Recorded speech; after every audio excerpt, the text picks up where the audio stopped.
I hope. I hope that sounds okay. uh, it's been a second. Let's move the mic a bit closer. It's been a second. I actually don't know if I'm playing with a controller. If I'm playing with a controller, I'll move the mic a little bit closer. But uh,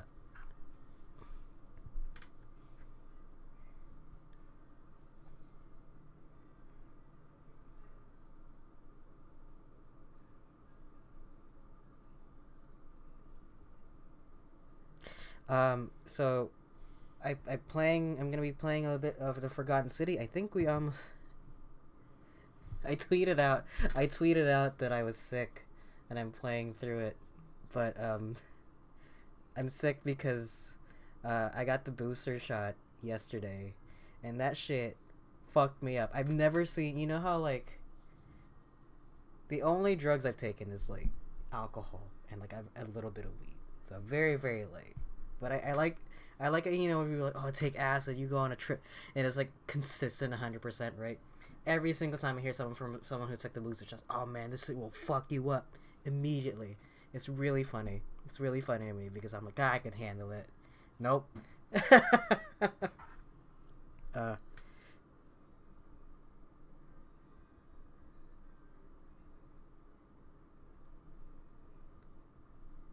anyway, so yes, I'm a little bit. I'm a little bit under the weather. Not as bad as I was yesterday. But still not feeling good. Um, but last night, couldn't even, could barely function. I got the shot at like 9 ish in the morning, 9:30 ish in the morning, and like I want to say like 5 or 6 at night. Um, Around like 5 or 6 at night was when I started to feel. Ooh, that's loud. Turn you all the way down. Nope. Turn me all the way down. You did like that. Anyway.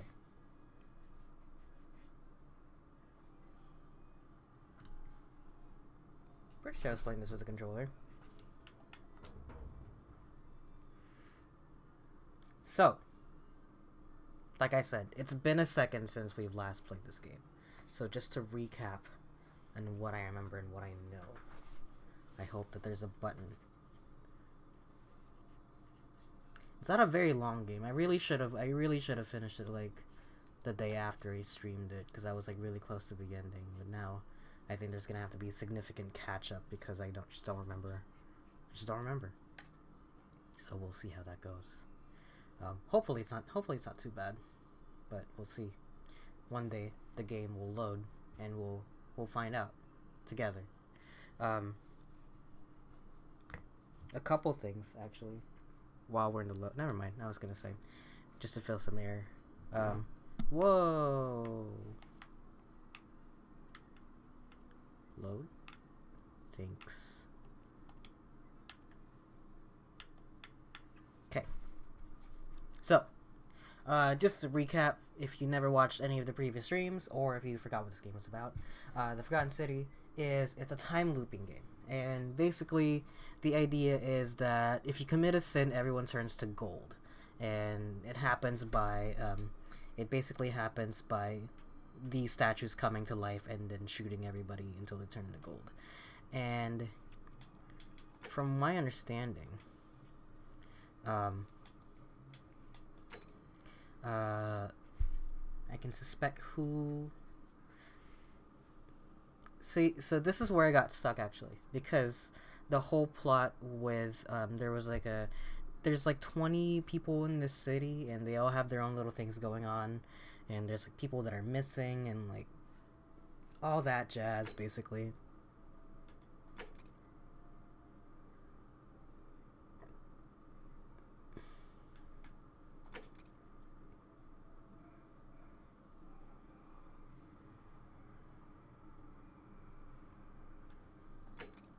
Hmm. All right.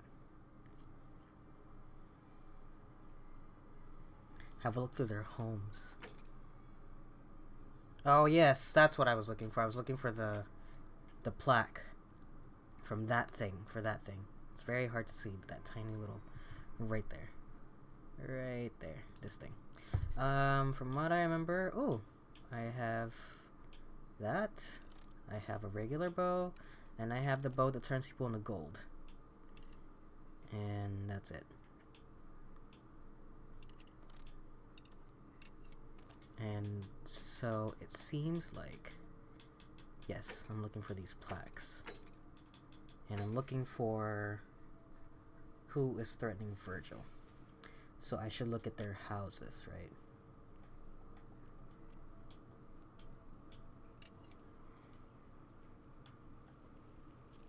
Hold on.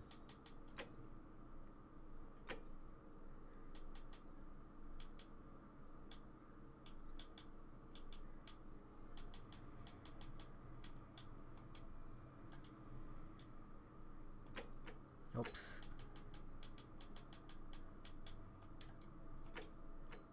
Let's just turn the resolution down just a little bit. There's a sprint button. I forget which one it is. Okay, there it is. Okay, I should actually just look at the controls. Jump! There is a jump button.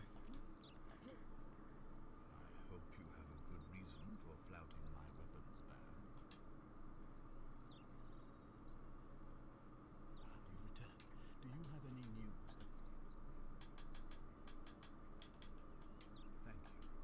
Thank you. Here's where I got stuck, because, I basically found that Sentius is the one that's locked up his own daughter, and he's the reason why she's even gone missing in the first place. If I remember correctly, she's down here in what is essentially the basement.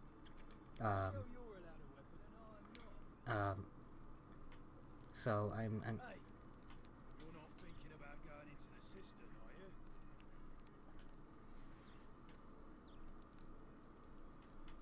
Well, okay. I know about your little whatever.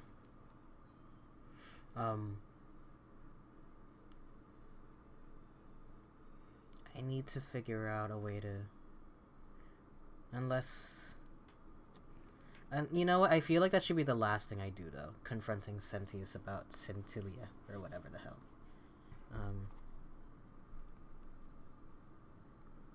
But I guess we'll see.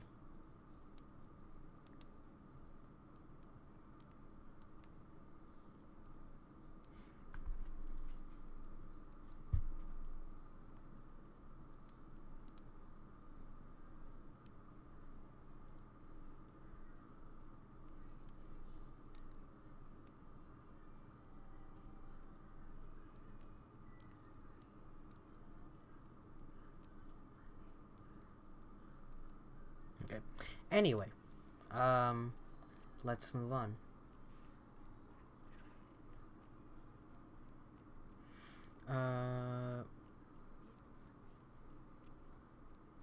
If I remember correctly, their houses are right there, yeah.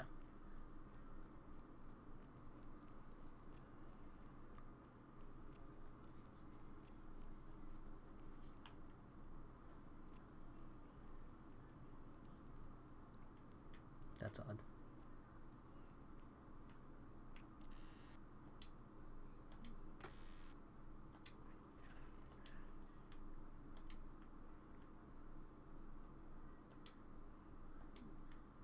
Horatius doesn't seem like there's anything suspicious about his shit.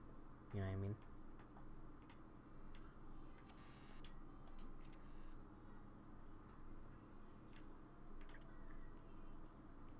Cerberus lifts his dribble head. This is the only house I remember going into, actually.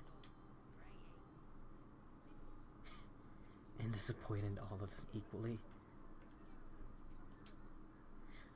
A metal dice tower designed to stop people from cheating when rolling dice. Clearly, cheating must be a problem among Romans.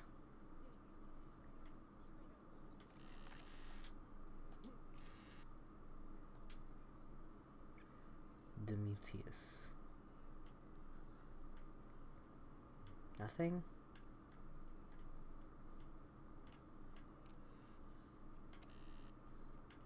The only thing I can think of is this thing, which was somewhere else, if I remember correctly. But I don't know. I never checked out I didn't even know there was a house up here, so maybe I'll find something about I hate gay people up here. Oh, here.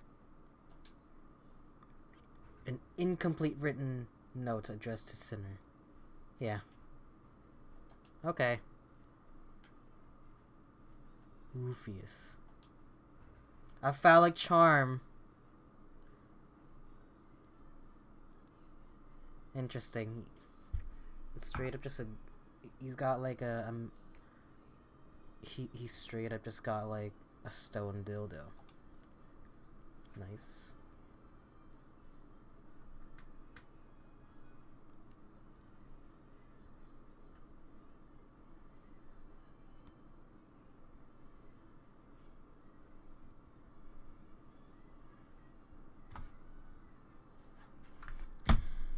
Anyhow, so it's Rufius. Glad that it was that obvious. Like, just straight up a thing that says, Sinner! What's this? A dream diary from Kabosh, in which he describes his recurring dreams about a stranger named Kerti. I told Lucretia about the dreams I've been having. She said it might help her divine their meaning if I wrote them down. Happened again last night. The man by the river was there, as always. His phrase shouted in his shadow from that peculiar ram hedges. Once again, he introduced himself as Kerti and told me he'd drag me from the river. He seemed to smirk as he said his name, as if it meant something I could not understand. Indeed, the name rings a bell, but I cannot for the life of me remember where I heard it. I do not think I will sleep soundly again until I know who is Kerti. So yes, I think it was kind of this kind of found out that everybody in this town, this is basically purgatory, and they're all dead. And I was dragged by a lady named Karen, which is actually Charon, as in the boatman, the fairy boatman from is it Greek mythology? I think it's Greek mythology. Oh yeah.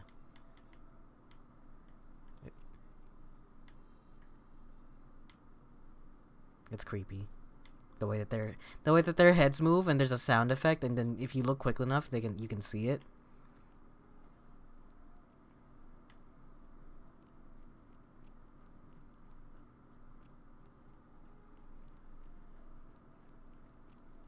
So remind me who Rufius is again. Is Rufius the guy with the back problem?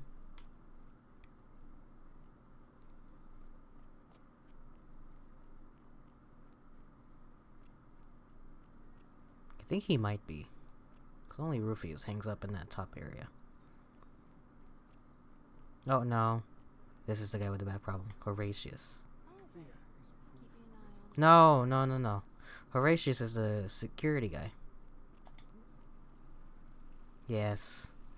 He's back problem man.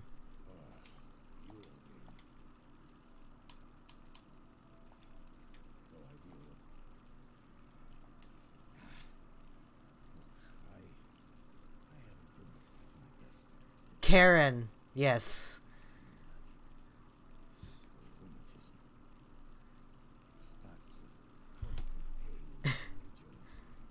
Hi Juno. Hold on. Let me turn the game audio. Makes you angry. Mean. I know that's not an excuse for how I acted. But it's the truth. With the willow bark, I'm already starting to feel like myself again. I'll leave another Wow. from now on. It's not as if I was ever... Don't you hate it when your back problems cause you to become homophobic? Don't you just hate it? I'm going to go and clean up the graffiti. Just forget this ever happened. Will you? Cool. Well, at least he didn't double down on it. I was like, that's right, and he should burn in hell. And I'm glad that he just kind of backed off. That's neat. So we're done. Tell Virgil. Chronic pain would make me homophobic too. Oh, I didn't even see that.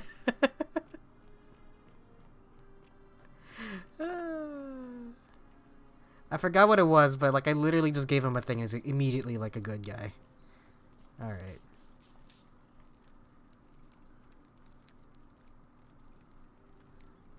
Ah, a new face.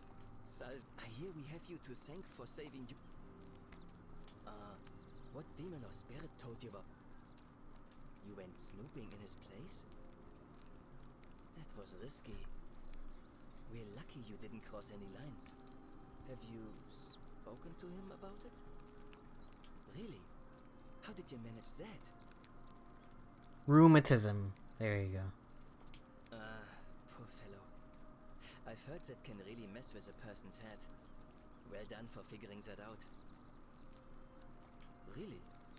That's promising. I'll keep an eye out for him.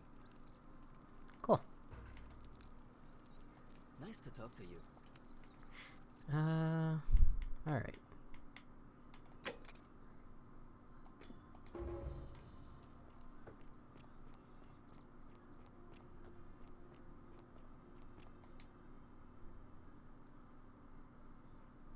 A new face. Oh. I beg your pardon? Oh my. That is quite a lot to take in.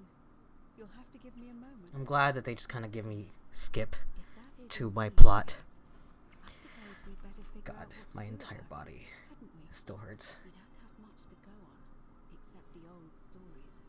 I remember 4 in particular about heroes in the underworld. Hercules, the demigod and son of Jupiter. Orpheus, a Thracian poet. Sisyphus, a king of Ephyra. And Aeneas, a Trojan hero. Hercules was able to leave the underworld because he cowed its god with his strength. Sisyphus and Orpheus both relied on their wits instead. Let me know if the They game's persuaded too the loud goddess of the underworld, also, Proserpina, to help them escape. or too And quiet. finally, Aeneas was able to escape with the help of a spirit guide, who led him through a secret gate. So it seems you have 2 options: to confront the god of the underworld head-on, or find a way to escape with the help of Proserpina or some other guide. May Fortuna guide you.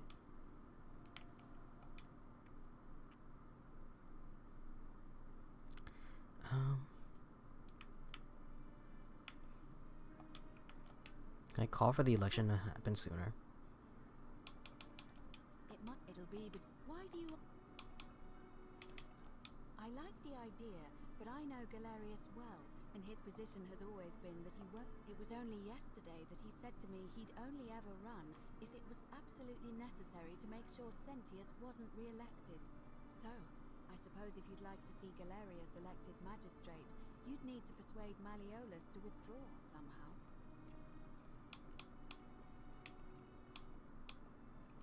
As I said, I'm planning to...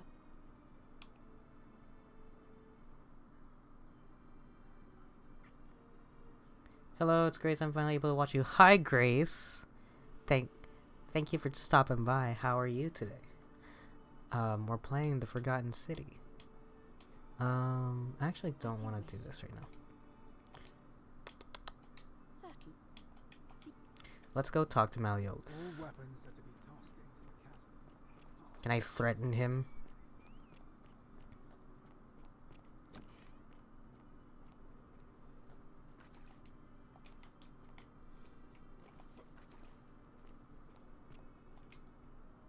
You again.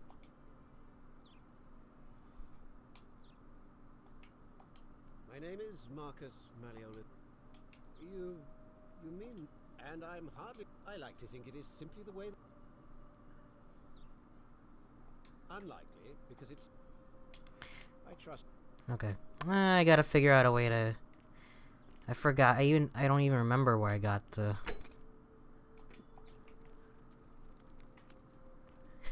God, I don't even remember how I figured that out. He has heterophobia. Yeah.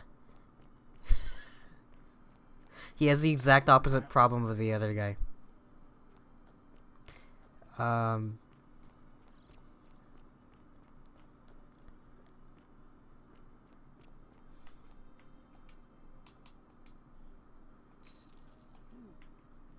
How much money do I even have?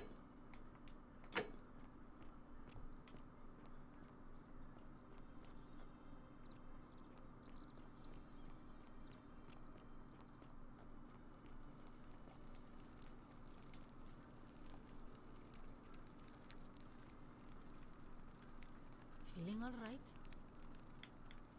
No. Sure. Do you really want to know? Glad that Where is she? I guess I don't really need to talk to him anymore, do I? Or her, rather. Were they just cleaning the wall with a brick? Listen, in Greek times, you make do. No, it's a brush. It does look like a brick, though.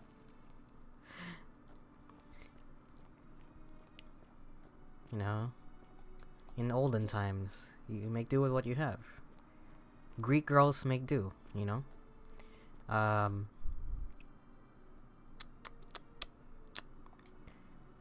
So I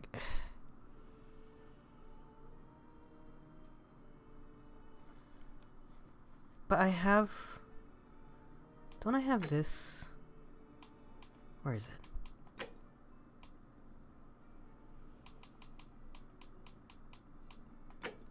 Yeah. I feel like the game broke somewhere, cause like I have this letter.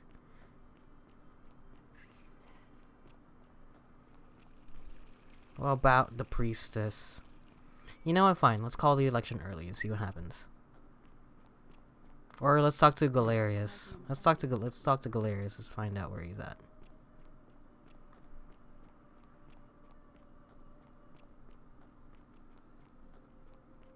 Where does he like to hang out? If I can find him, I don't even know where he's at. Brush your wall twice a day. Keeps the something away. Well, isn't that a big long... You stay away from my money. Oh, well. Yeah. Sure.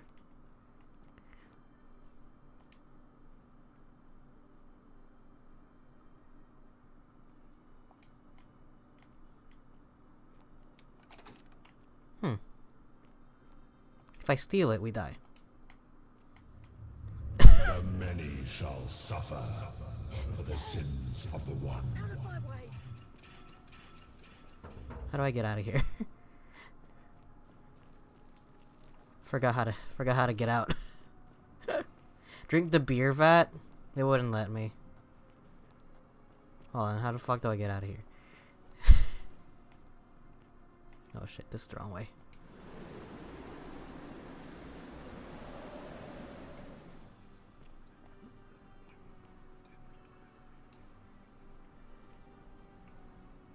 Okay.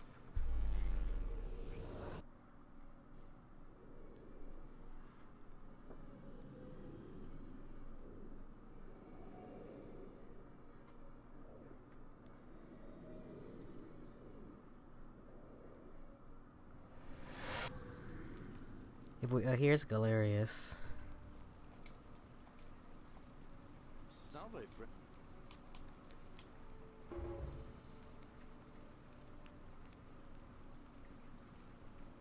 What?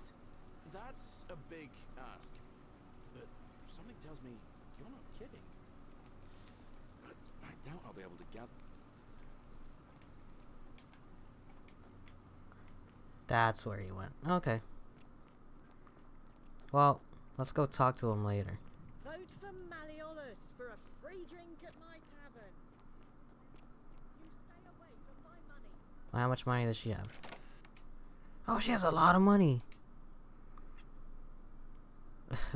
Really boasts about scamming Yulia and Ulpius. Helps Malleolus wins the election so she can pay him a tribute in exchange for Sentius's villa.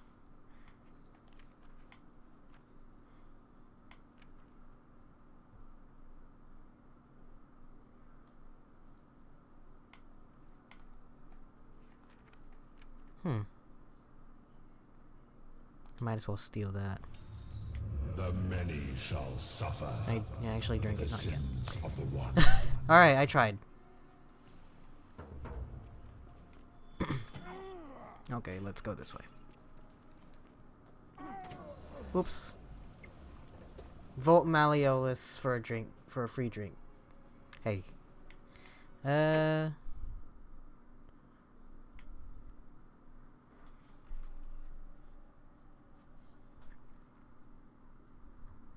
I'm usually against cheating in a game, but if this takes me too long, because I have to make sure it's not broken either, because I feel like I broke the game somewhere.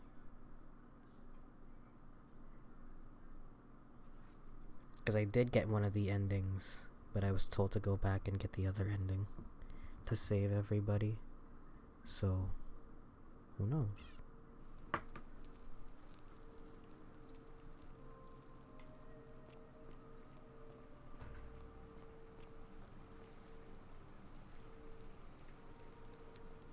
Oh.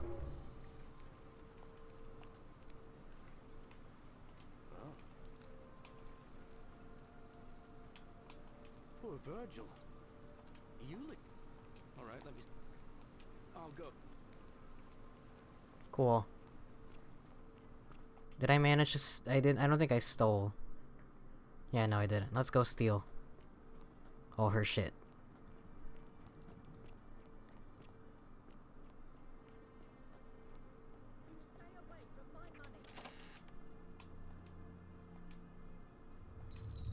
The many shall suffer for the sins of the one.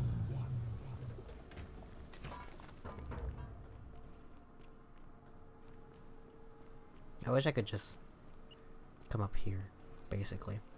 So, what's basically happening is because I committed a sin by stealing, those statues come to life and are shooting everybody with a golden bow to turn them into gold. And now Sentius, who's basically the mayor of this village, is gonna come up here and perform a ritual to summon a portal, which is basically the reason why I'm stuck here. And once he does that, I go back into the portal and it sends me back to when I first arrived here, which loops me back to the beginning of the game. So that's, yeah, that's in case it seemed a little bit unclear as to why the screen turns black and white and why this old man just came in here and got Thanos out of existence. Our job is basically to break ourselves away from the loop by figuring out who's gonna commit the sin, and I think it's me. I really think it's me, but I don't know. I don't have the option to say that.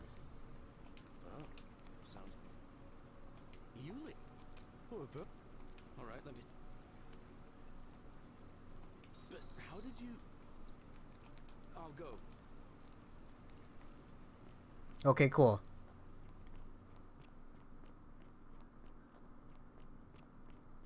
I'm glad that if I just have the money, I can just give it to him. I'm thinking that if he does all of this, that people will be like, "Oh yeah, Galerius is such a good guy. I would vote for him." But I need to figure out to get. Okay, I feel like that's the way for me to get him popular with the voters. But I need to. That's the one that I'm stuck on.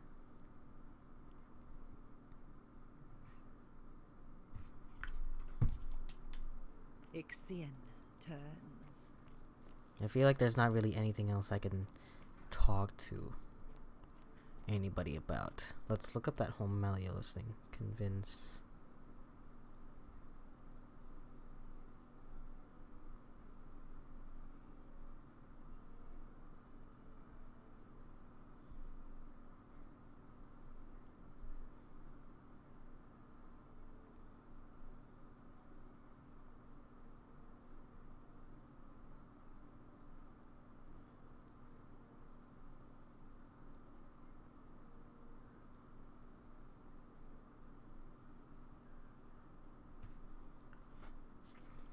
Let's see. What do I have?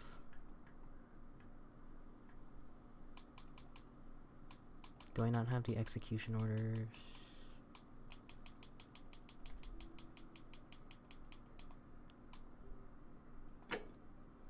Nope.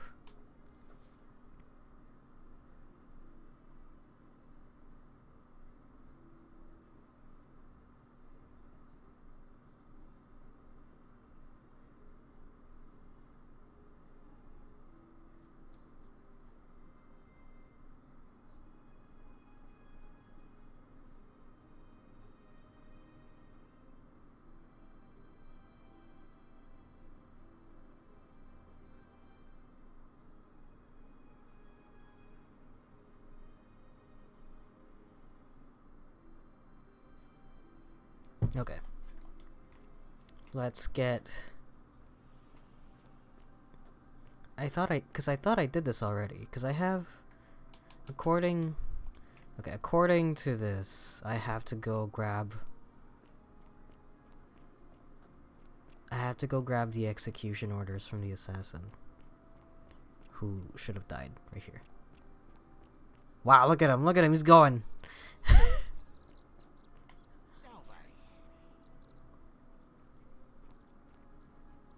I like that he's doing it in real time. Look, okay, we can actually see him dying.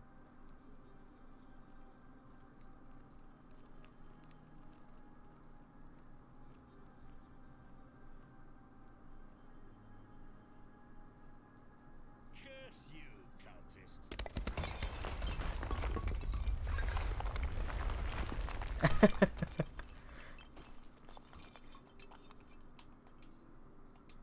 Okay. I swear I already had that. Okay, see, look, I already had it. I had the bounty notice, right?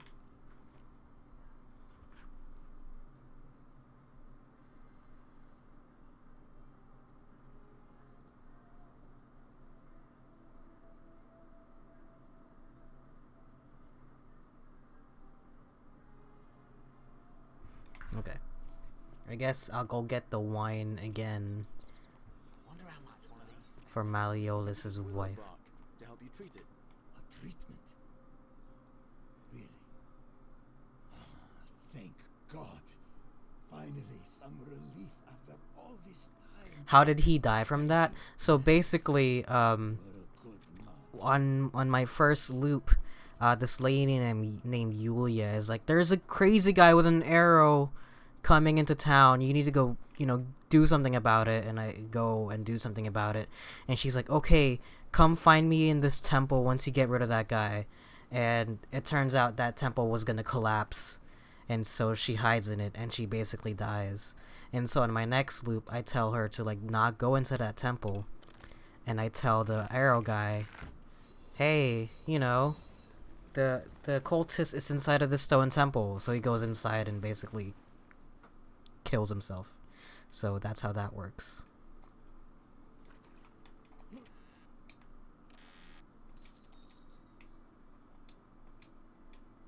Okay. Anyway. So yes, the stone basically collapses in on himself. The temple collapses in on himself.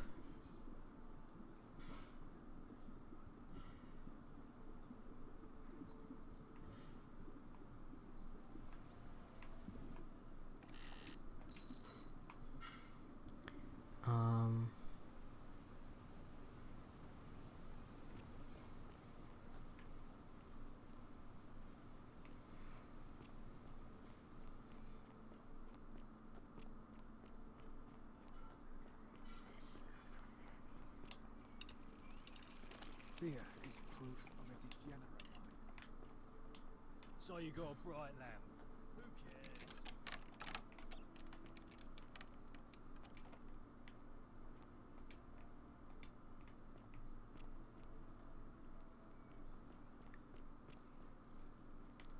Okay. I think I botched my conversation with Claudia, and that's the reason why this game is a little bit broken.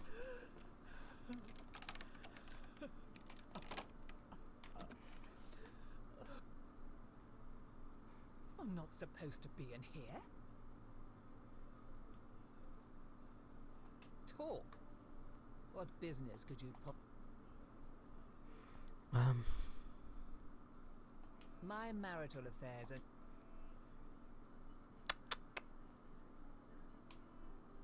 I think a better question is, I have quite enough marriage trouble already.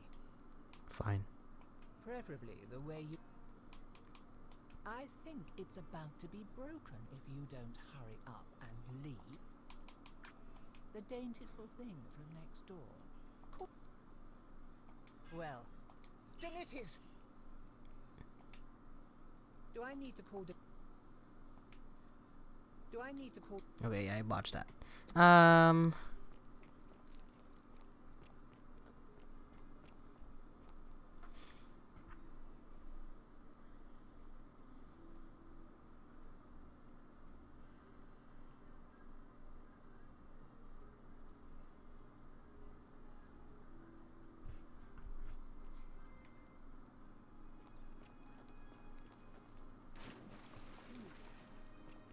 Do I need to steal the money again?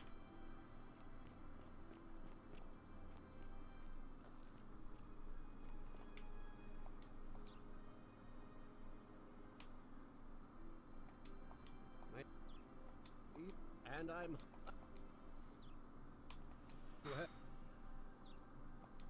Unlike. I trust. Because I have the letter with me. I don't understand why it won't let me talk to it. Like, I have several copies of the letter. Do I need to put... Okay, let's do this again. Time to kill ourselves. But I'm gonna grab the money from Aurelia's chest just in case. Unless I already have that money. Nope.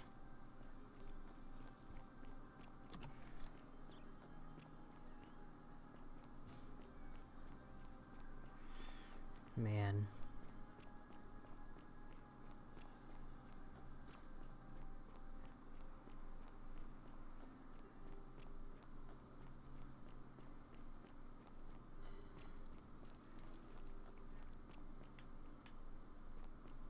I never found out what's behind this door either. Look, there's clearly something back there. What the fuck is this? You know what I think? There must be a bow that turns people from gold back into real life. There has to be. Cerberus lifts his triple head and lets out his threefold praying. Livia, would you stop muttering?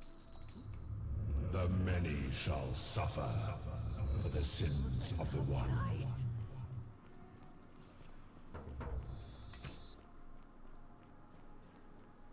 Let's try it. Let's try this again.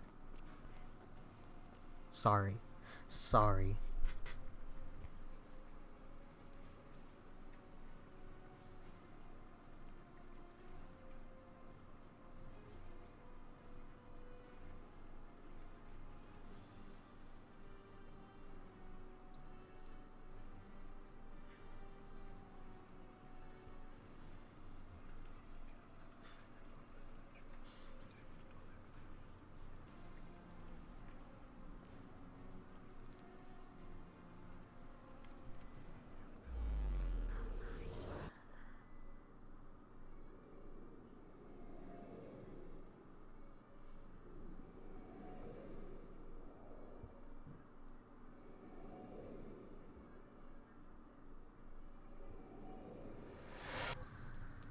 Okay.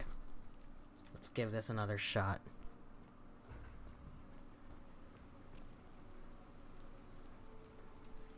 Salve, friend. Mind telling me... Oh. Yulia. Okay. Alright, but how... I'll go. Okay. Now, do I still have the bottle of wine?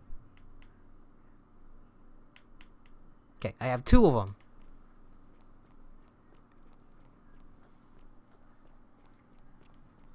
I think it's just like the sequence of events. I just didn't hit me, or I just didn't hit it in the same order. I think I had to talk to Malleolus first, and then talk to Claudia, and then talk to Malleolus again, How come you're allowed a weapon and I'm not? without either of them telling me to get out of the house. So until Galerius finishes errands. Okay. We'll just chill inside of his house.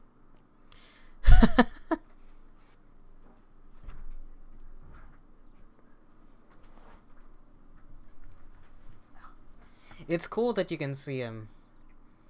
If y'all drink vitamin water, don't get cool blueberry lavender. It tastes like shampoo. How do you know what shampoo tastes like?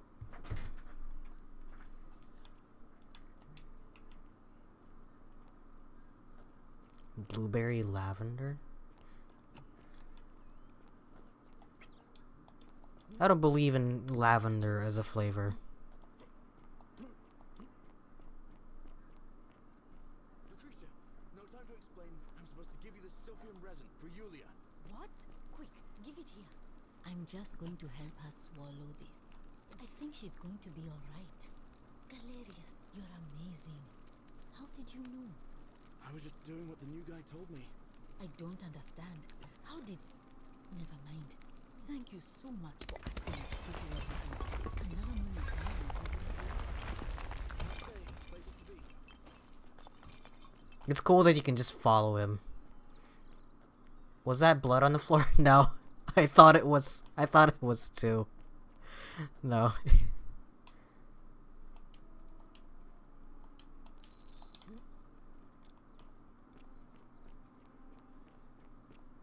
It's the shitty, it's the texture just kind of like clipping in on itself.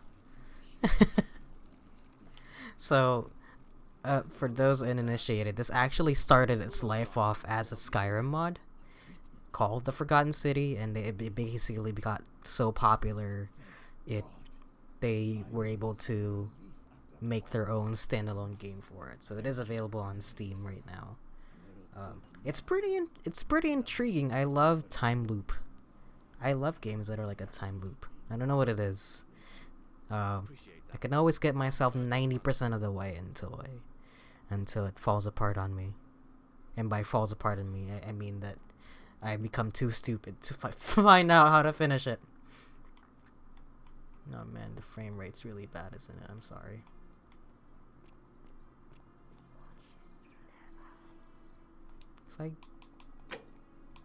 If I turn this down, will it look better for you guys?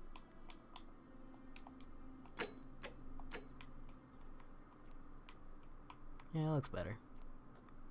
Citizen.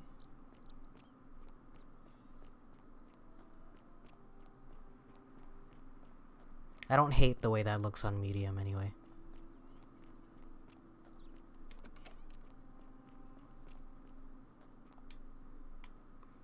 Still, they look so cool. Hi Amy, thanks for joining us for playing The Forgotten City. It does look pretty cool. I'm actually like, it actually intrigues me how it looks like in Skyrim, How did you get in there, you considering that this, like, the whole thing just doesn't really look like Skyrim at all anymore. So I'm wondering what this looked like when it started its life off as a mod for Skyrim, you know? Genuinely curious.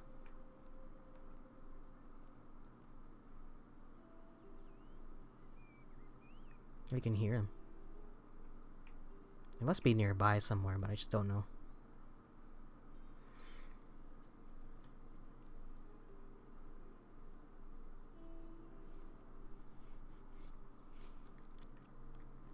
How come you're allowed a weapon and I'm not? Does that mean Galerius is done with his errands now? Domitius doesn't usually let anyone in here without a hefty tribute.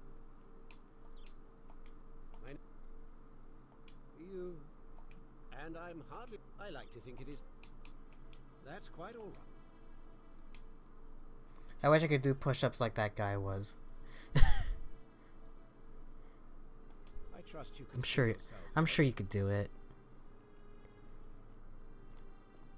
Do some push-ups right now.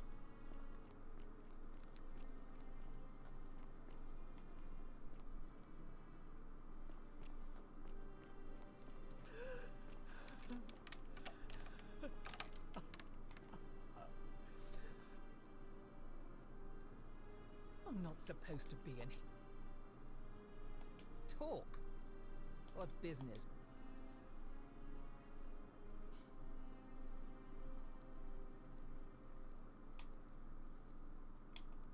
My marital affairs are no... I think I have quite... This is outrageous.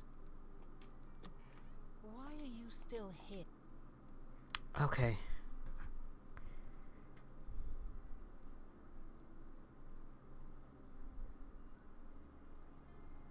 I feel like I already had this conversation with her, but it's not letting me...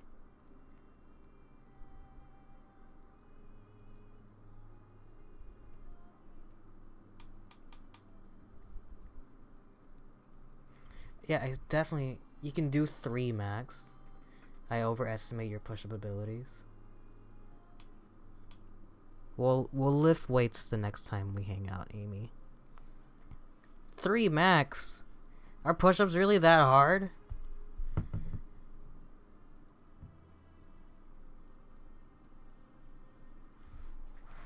The smeared makeup is a low-key look. It's very, abusive household core. Well... My marital affairs are no concern of yours. Thank you very much. Finally. Okay, not letting me talk to Claudia. I have... Like, I already have this.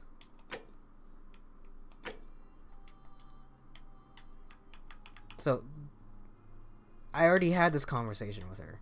And she basically, I got the bottle of wine, and she gave me this letter from Malleolus, addressed from Quinctius, which is who he really is. You know what I mean? Like, basically this guy is living a fake life.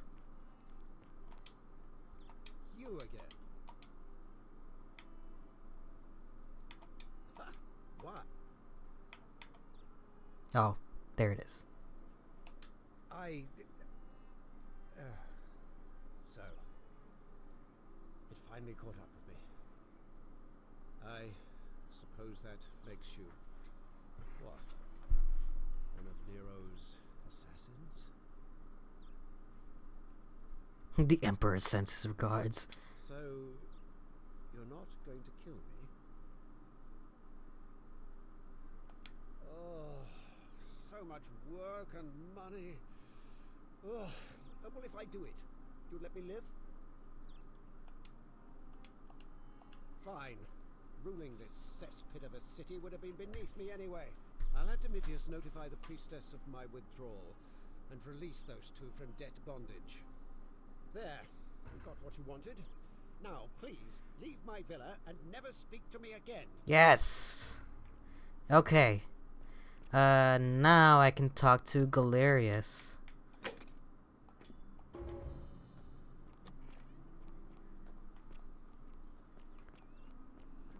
Where is he, though?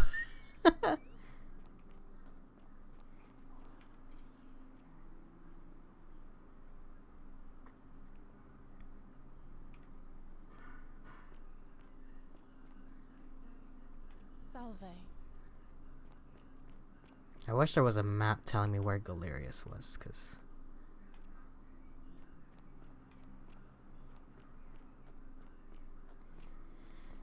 I don't know where he goes after he's done doing all his shit.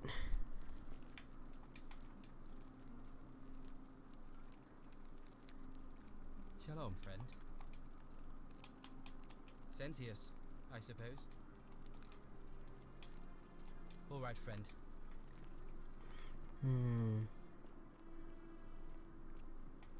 Where is Galerius?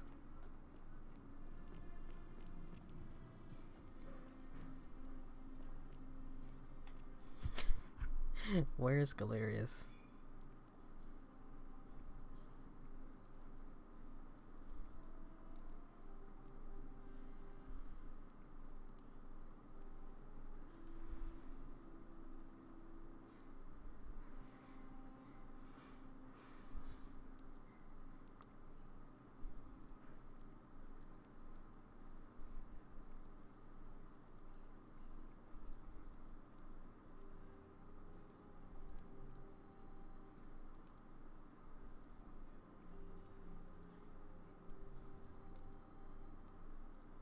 Wait at the entrance of the market. No.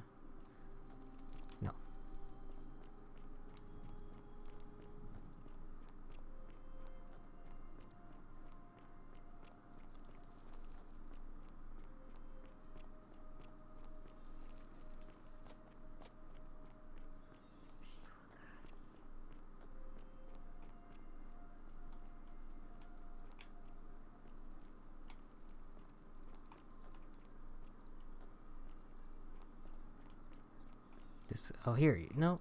Where is he?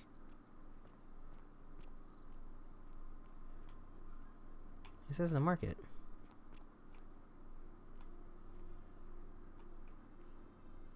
Isn't the great temple majestic? And well, Malleolus has withdrawn for some unknown reason. So why do you up? Oh, what a good idea. He is a virtuous and decent man after all. Sir, see you again.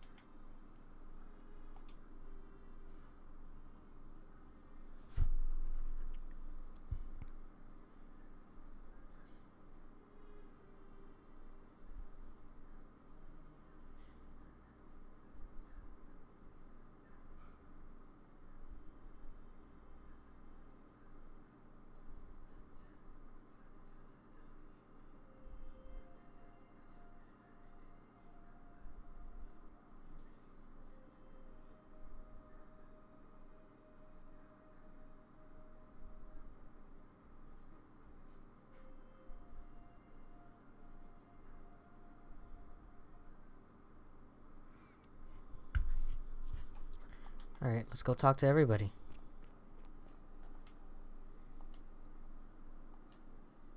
Name's Galerius. Yeah! Sorted out my rheumatism. For the first time in a long time, I'm not in constant pain. Good man. Fine. Welcome. Feeling all right?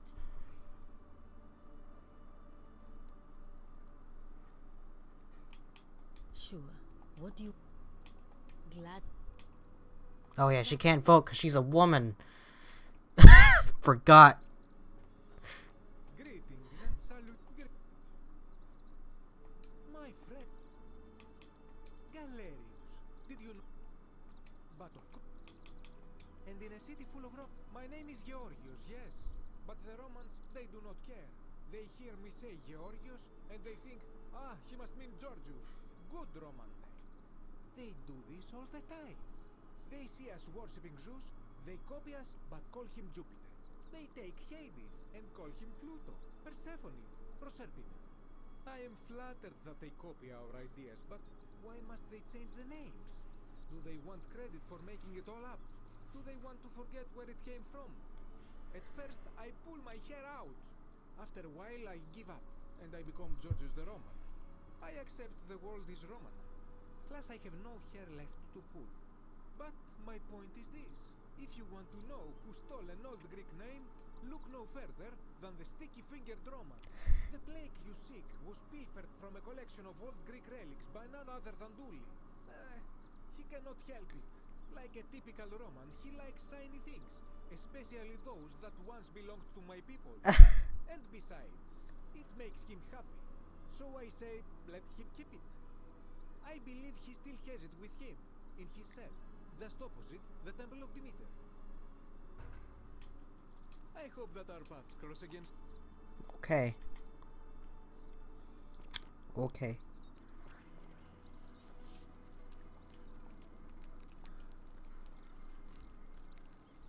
Ah, a new face. Salve, and welcome to... I hear we have... Galerius, definitely. Alright. Nice. Okay. Who's Odysseus? Who's that?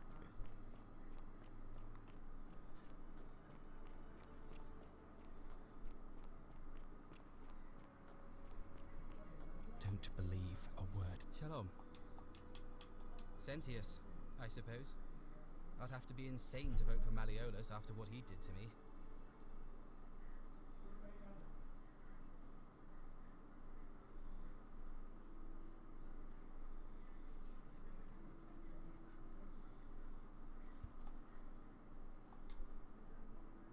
Galerius, the farmer, he's a... Sentius. Galerius, The farmer? He's a good man, but I think he's more valuable on the farm than as magistrate.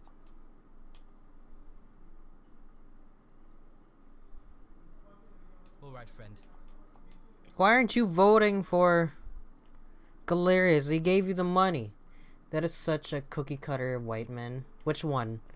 This guy? Or Virgil? The guy in the blue shirt. Because the answer is yes to both of them.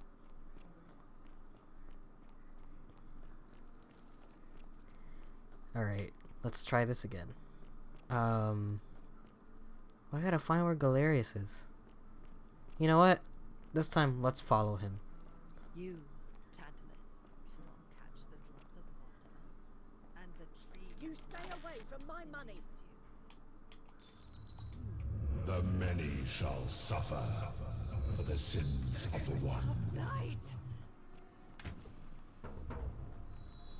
The one before this guy here, right? Though, yes.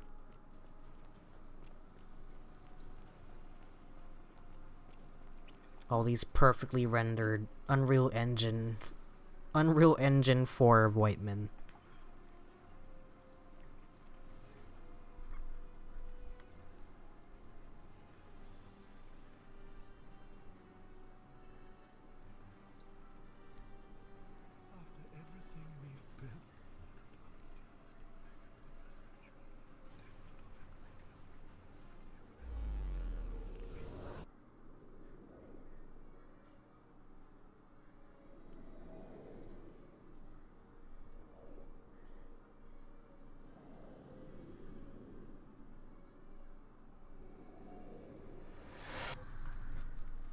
Alright.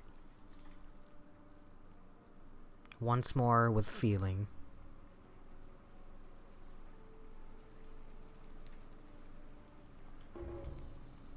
Salva. Oh. Yulia.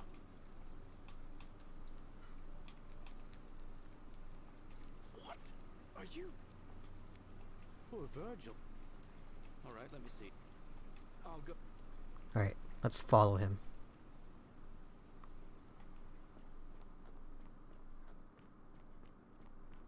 I am actually curious as to how all these interactions go. You, Sisyphus, attack or pursue the stone.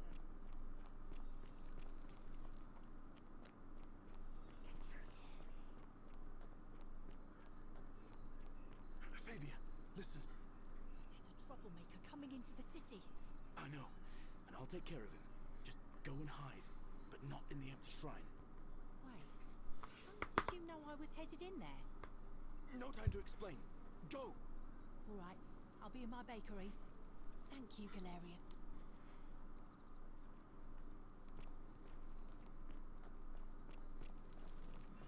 Don't shoot.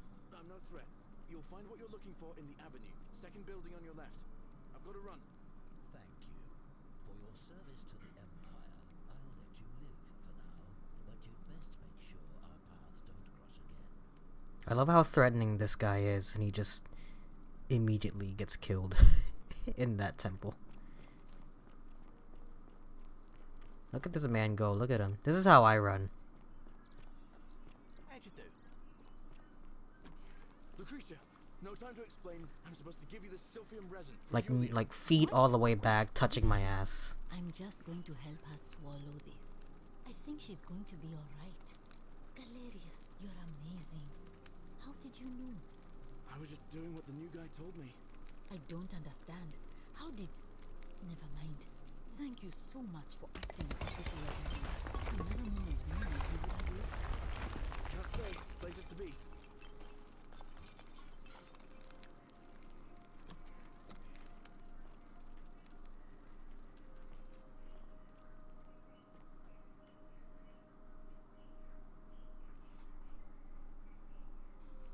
Your FF is ready. Oh, well, thanks for stopping by. Is the queue really still that bad? It was like 17 people yesterday. Then again, I don't know what time it is anymore. It might have been 1 a.m. when I was trying to log in. So, anyway, have fun. I'm almost done with post Heavensward, so God. I'll be there in Finally, Stormblood pretty some soon. relief after all this time. Thank you, Galerius. You're a good man, and I'll be sure to leave Virgil alone. I know I haven't been at my best lately. Appreciate that. Now, I've got to run.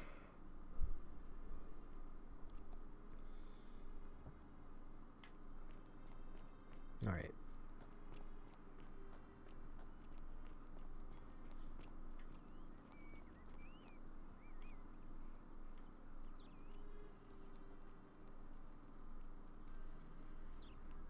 What now? I have a message from Malleolus. Yeah? Who's it from? The Emperor. He knows Malleolus's real name is Quinctius, thanks to Claudia, and demands he withdraw from the election and release Ulpius and Iulia immediately. Are you out of your mind, farm boy? Midius, that's enough. What? You're not going to listen to this dolt, are you? Galerius, all right, I'll withdraw, and Ulpius and Julia are free. I trust our business is concluded? Yes, that ought to do it. I guess I'll go and tell Ulpius the good news then. Could you imagine if conflicts in real life were resolved that easily? Like, oh, well, shit, my bad. Just... Good news, Ulpius. Malleolus has agreed to release you and Iulia from your debts. What? Are you messing with me? I wouldn't do that. You're both free. We're free. We're free. Thank you. It seems fortune smiles on us after all. I'd better go and pay a visit to Iulia immediately.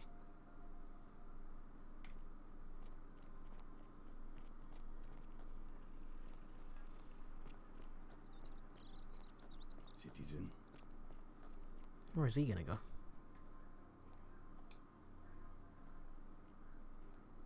Iulia. I'm so glad you didn't go through with it.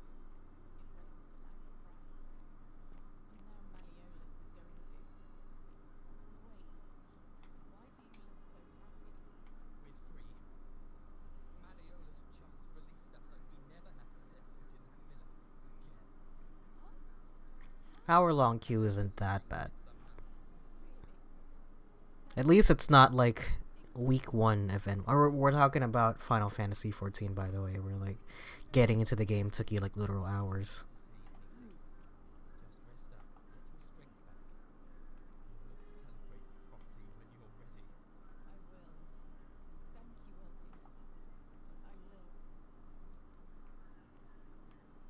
Are you done?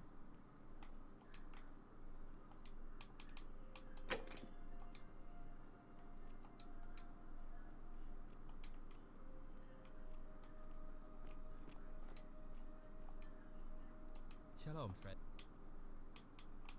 Galerius. Yes. All right.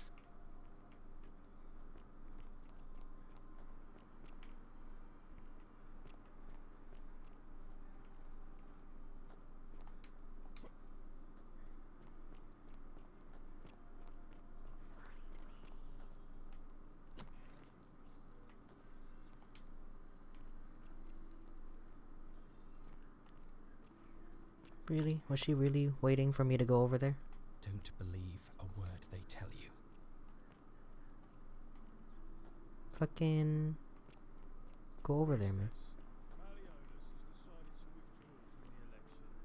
Oh, well, that's surprising. But thank you for telling me. I'll let everyone know.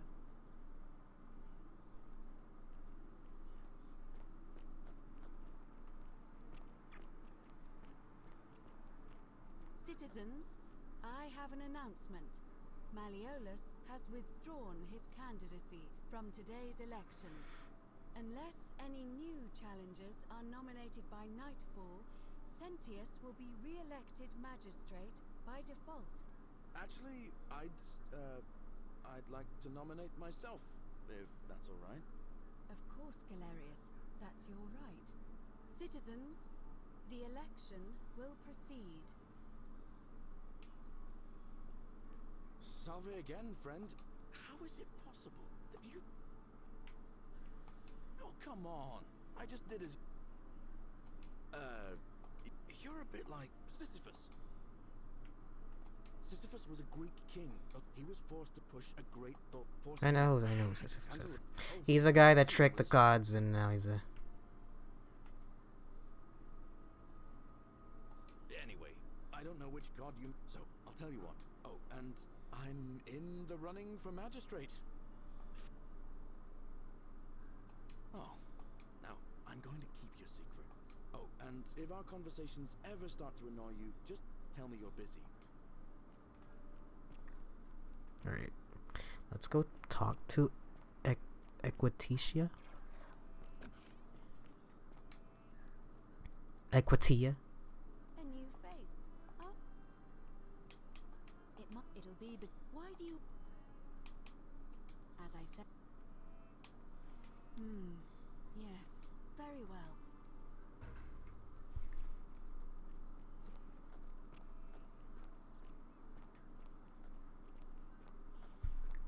I think that's enough. Citizens, it is time. Let us meet to elect our magistrate.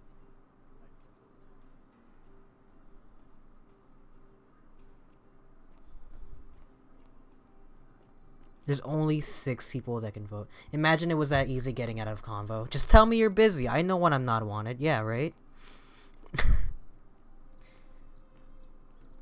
Just go up to somebody and be like, I'm busy.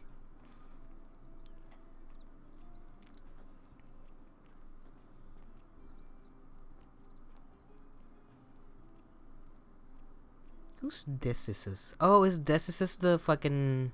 the guy that tried to trap me in the... Oh, I think I remember who he is.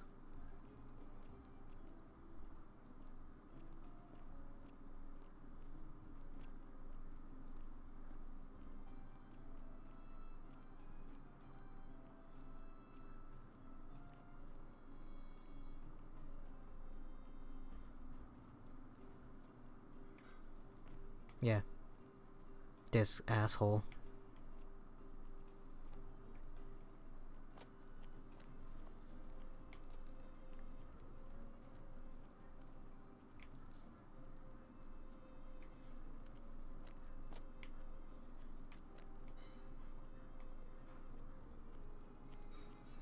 Citizens, we have a quorate body of voters gathered here to elect the city's magistrate. The candidates are Sextus Sentius Imperiosus and late nominee Gallus Galerius Helva. Hold on. Let's turn the game up just a little bit. Marcus Malleolus Gurges withdrew his candidacy earlier today. As agreed, we shall dispense with ballots and candidates will abstain from voting. Let's make this quick. As I say your name, call your vote. I'll start with you, Horatius. Sentius, of course. Georgius. Galerius. He saved the life of my dear friend Fabia. Dacius. Sentius. Virgil. The man who put a stop to the threats I've been receiving. Galerius. Ulpius. Galerius, the man who saved my life. Rufius. The man who treated my rheumatism. Galerius. Citizens, you have made your decision. Your new magistrate is Gallus Galerius Helva. What? It has been decided. Magistrate Galerius, would you like to make a brief address? I just want to say, this isn't something I ever wanted. Now that you put your trust in me, I'm going to do everything I can not to let you down. I'll need some time to put together a list of the changes I want to make around here. But I promise you, there will be changes. My first order is that Dooley is to be freed. Horatius, release him from his cell immediately. Please. Wait, do I need to say please? I suppose not. That's it. You can all get on with your day. Nothing else to see here. Move along.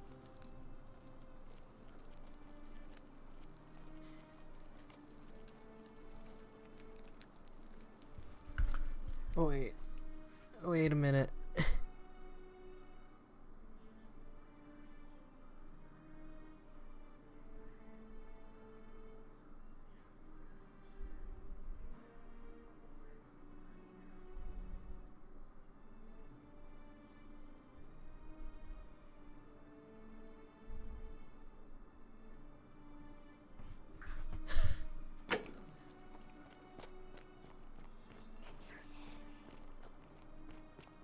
Sometimes I stare at the great temple on the bluff. Outrageous! I think, Where was my bribe? whatever is in there, it has to be important. Apparently, I have to go in there and grab the plaque immediately, because then, as soon as he gets freed, he immediately steals something and breaks the golden rule. I'm sorry it took so long, my friend. And it wouldn't have happened at all if it wasn't for a newcomer. So be sure to offer your thanks when you can. I will. I will. Thank you, Galerius. I'm so happy. I'd love to stay and chat, but I've got a lot of work ahead of me. Why don't you go to the baths? Then tell Georgius I said you could have some new clothes. Then I want you to go home and rest. I'll speak with you soon, Dooley. Hello? Oh, thank you. You can have my shiny, and maybe you can help me find my friend Hannibal used to look after me. But before that, he gave me a key to the cisterns and told me to keep it safe. Please help me find it. Oh, thank you.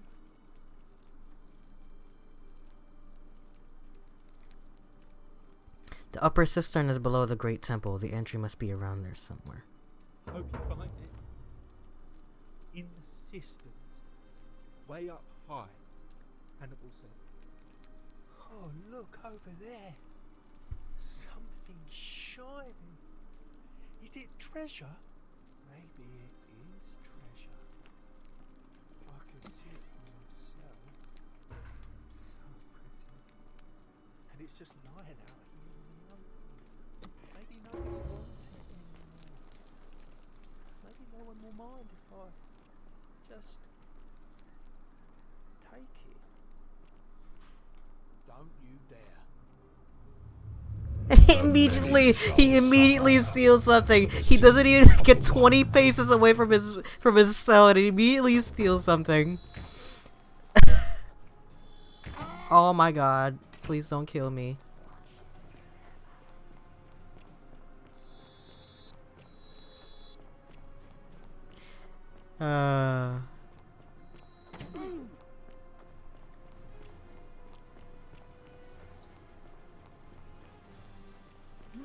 When I first played this game, it had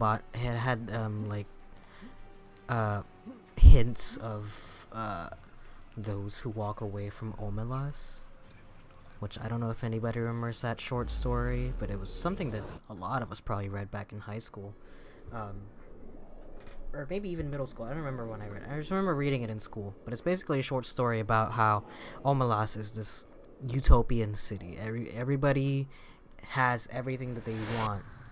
But, oh wow, look, I'm still dying. Everybody basically has whatever they want, but,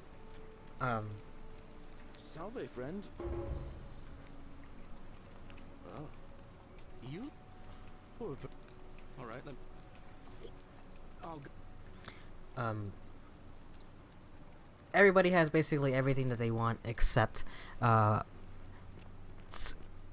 before you enter the city proper, or rather at some point when you're of age, you have to find out that the reason why the city is so prosperous is because of one child who is basically taking on all the troubles of everybody else. He's basically like being tortured.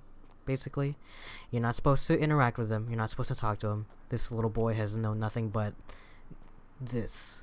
And you have to live in the city knowing that reason. The reason why you're happy is because of this one child. It's the trolley situation, basically, in the form of a short story. But I thought that's what this whole thing was about. The golden rule being like, if you sin, if you sin, everybody turns into gold. Anyway.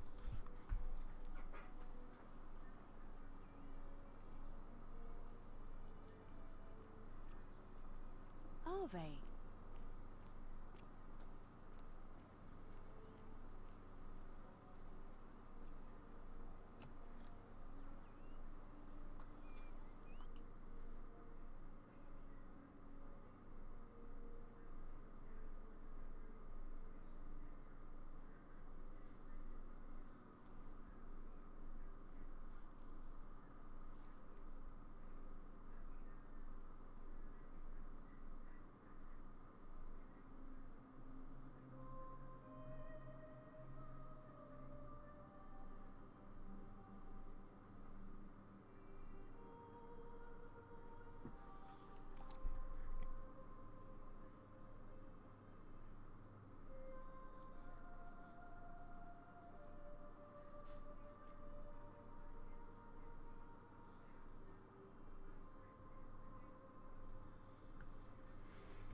So I have...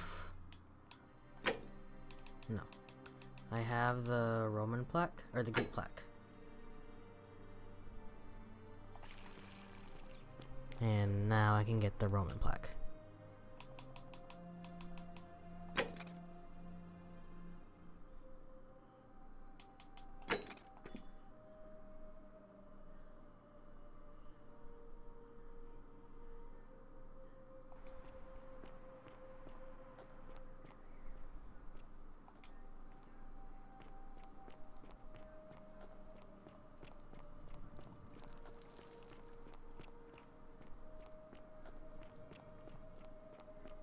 Hello, hi Carla. Thanks for joining us.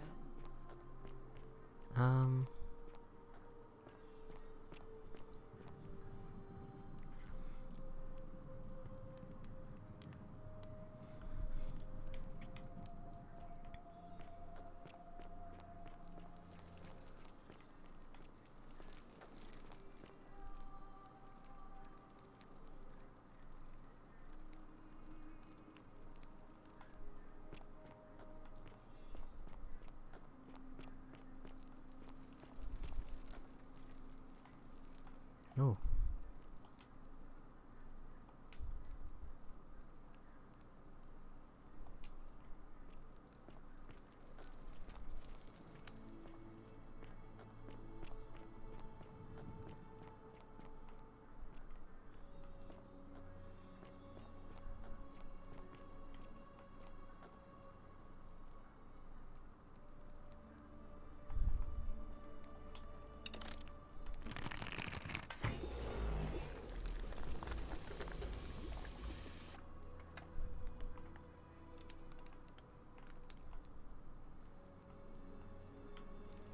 There it is.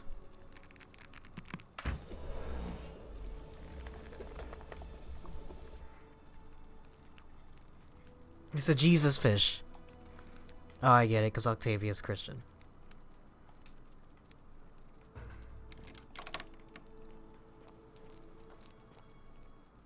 Wow.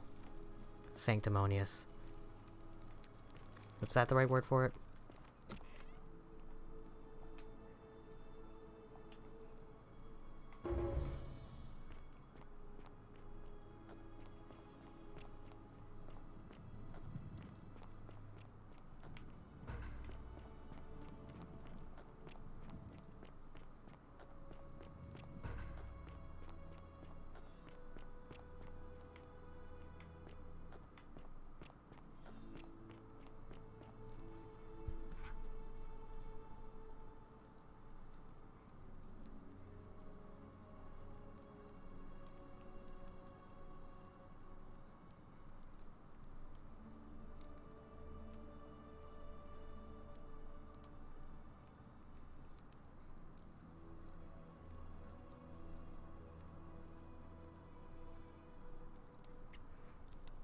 Alright, next. What happened to Livia? Oh.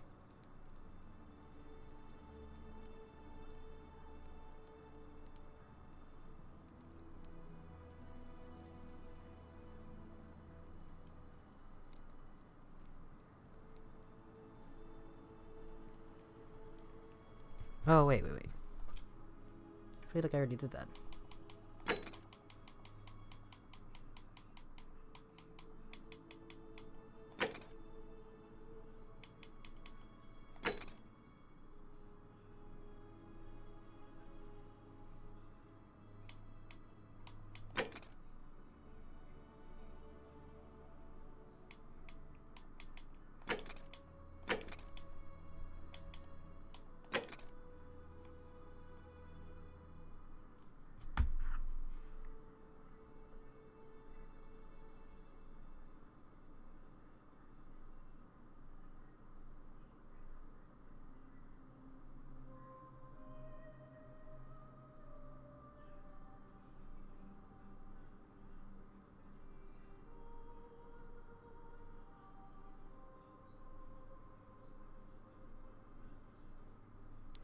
I already did all of this.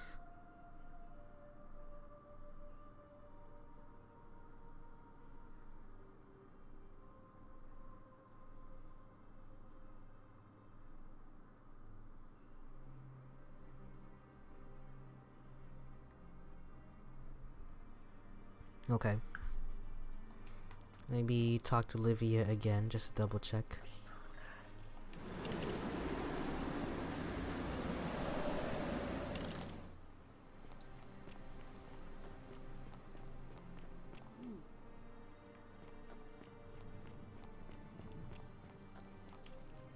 Just as the... But it...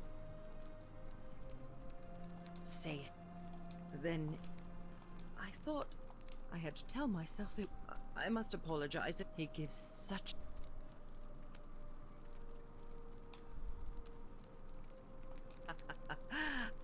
And now we share a secret. Okay. Alright, so I already did that. So I now have 2 of the plaques. Let's get the Egyptian plaque. I realize I'm cheating, but in my defense. Fine. I should begin by asking Kabash. It says he's only Egyptian resident.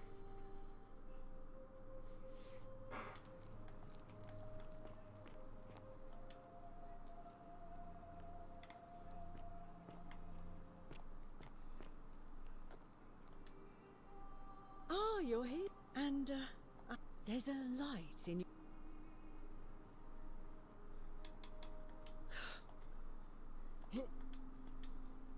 Oh, do us all a favor. Fine.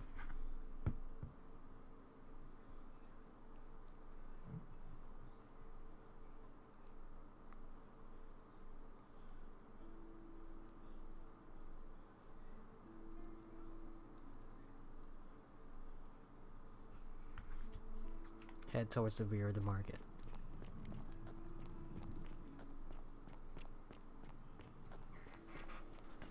Ugh.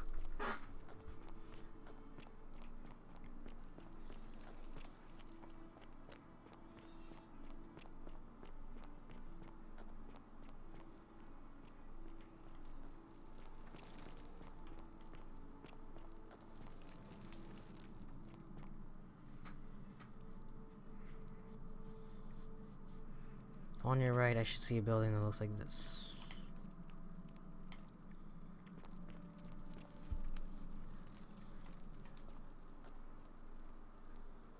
Oh, this one?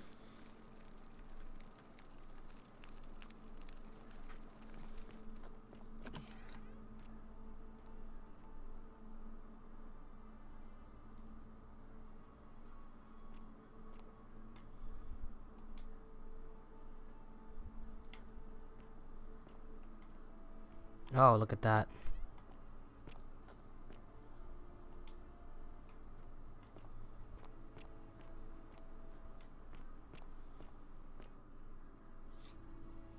I never even seen this area before, holy shit.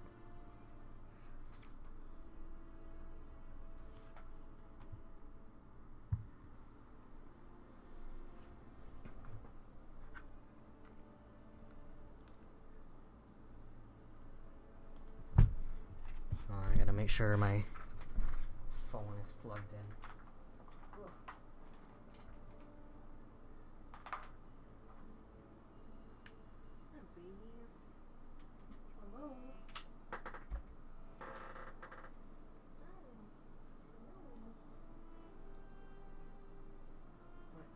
Sit with me? One of you? Come here.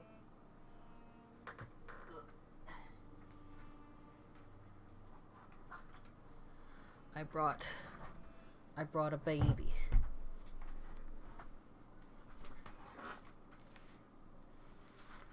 Here, I'll tilt the camera down so you can see baby better. There she is. Hello. Look at her.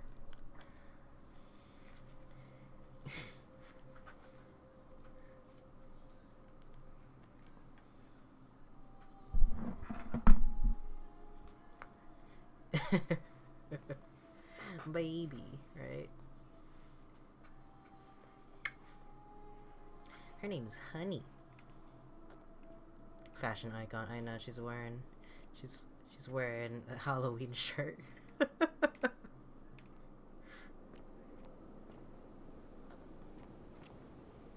Here, sit down.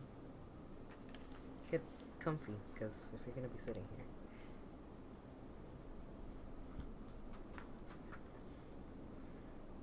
There you go.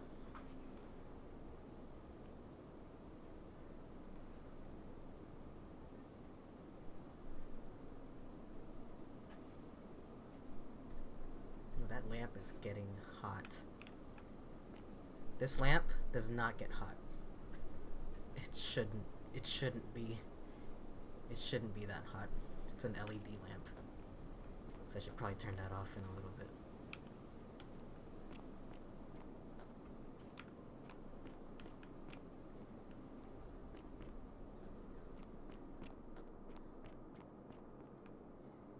This is a long winding path, man.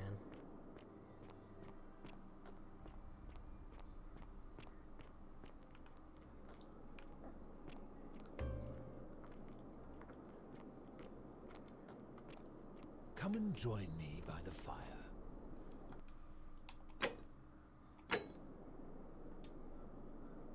Welcome, welcome. May I ask your name? It's a sincere pleasure to meet you. Tell me, what brings you all the way down here?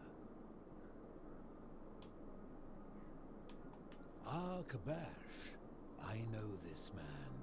He came through here. I will tell you everything I know, but first, a request. I have been living down here alone for many years, with nobody to talk to but myself. The one thing I long for above all else before I die is a good philosophical argument with somebody astute. I'm hoping that person is you. Let us find out with this simple question. Have you deduced the name of the god responsible for the Golden Rule? Excellent. I see you are indeed quite astute.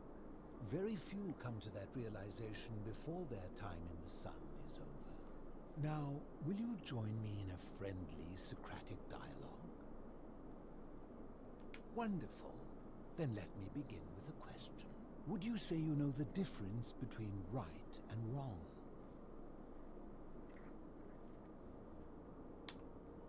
You are an overthinker too. We're the same then. It is probably why I became a philosopher. But if you struggle with right and wrong normally, then down here with the Golden Rule, surely your struggle can only have become more difficult. Well, that's reassuring.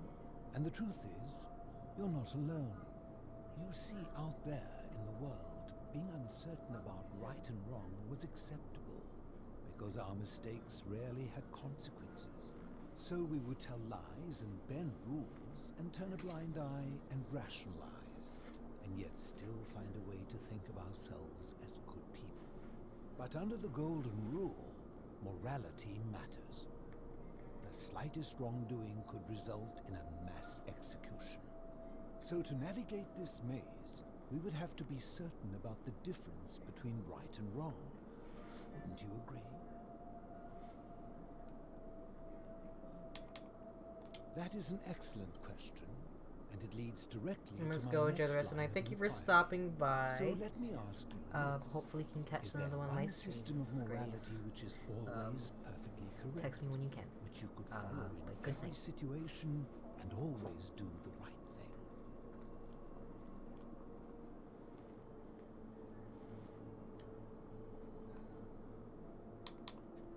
Are you sure? Or is it possible that humans simply haven't figured out the right system yet? So is it up to each of us to decide what right and wrong mean to us individually? Or must we simply follow the laws and customs of whichever community we're in?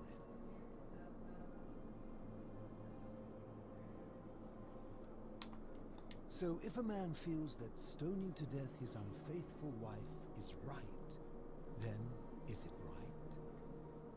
I agree, but why? Didn't you just say right and wrong depends on the individual?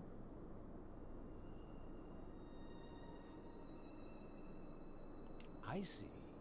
So you get to decide right from wrong. The people who see things differently are not allowed. What makes you special? Empathy, the emotion? Let me ask you this. Oh man, it Imagine is the you fucking forced trolley to question. The death of your beloved spouse and the death of two innocent strangers.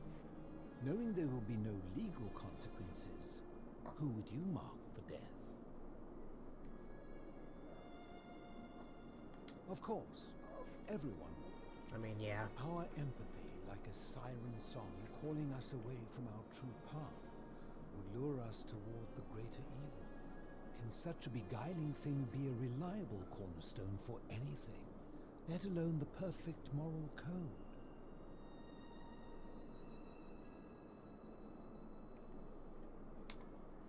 My point is this. I don't think anyone alive truly knows any hard and fast rules about right and wrong. She's so cute, I know, isn't she? Surely you would agree there are circumstances where an exception may be made, such as where it is necessary for self-defense or to prevent a greater evil. For any rule, you can imagine there are countless situations in which that rule may be suspended, and those situations are impossible to codify. If there is one thing I have observed about rules, it is that virtuous people do not need them, and evil people will always find a way around them. And so we must accept our limitations, and the sad truth that no human society will ever achieve the utopia for which it strives. In mathematics, we would call it an asymptote, a line that can be approached but never reached. Because the only way to create a utopia is with the ever-present threat of force, such as the Golden Rule. This and no other is the root from which a tyrant springs when he first appears as a protector. And life under tyranny is no utopia at all.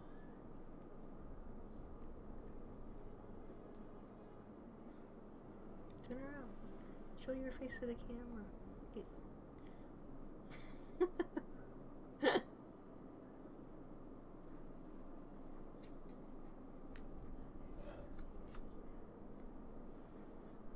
She's camera shy. She's very hard to take pictures of.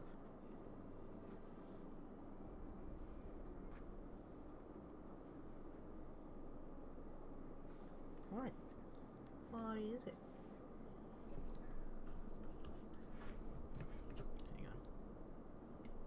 Hang on. Trying to get her to look at the camera, but she keeps looking at me. She just keeps. Look, she's so scared of the camera. She hates it. Oh, little baby. Here, hang on. Since we're not paying attention to the game anyway.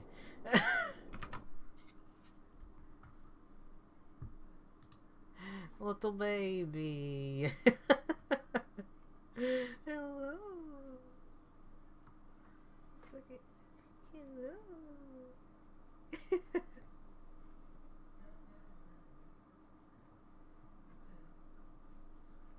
I love her. She's such a cutie.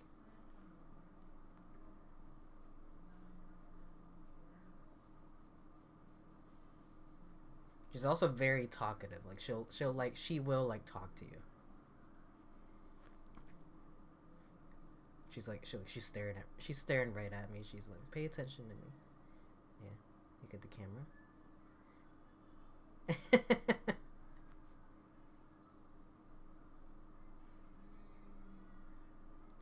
She's so quiet. Oh, she's quiet now, but oh man, she's very talkative. Her sister is very quiet. Hey, you wanna go? You wanna go sit over there? Here, I'll grab Coco. Hang on.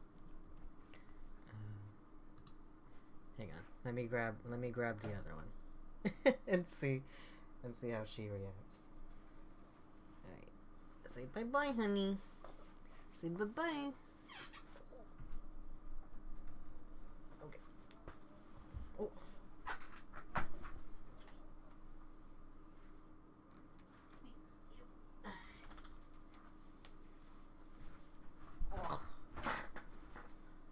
This one is Coco. She's like a snake.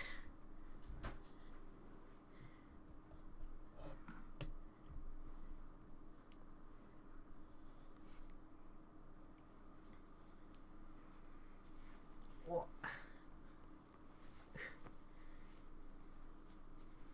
You go sit over there. There you go. Yay. She's a lot easier to position because she's so bendy compared to her sister. She's so much easier to just position however you want. Cause she's very malleable. As soon as you pick her up, she just kind of like melts in your hand. She's like, you know how like, you know that diagram of like when you pick up a dog and its entire body just lifts up, but when you pick up a cat, its torso just kind of extends. That's this one. Her torso just kind of extends, and I don't know what it is. But yeah, she's cute.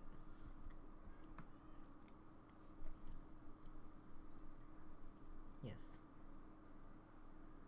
This is the quiet one, but she's also very, what do you call it?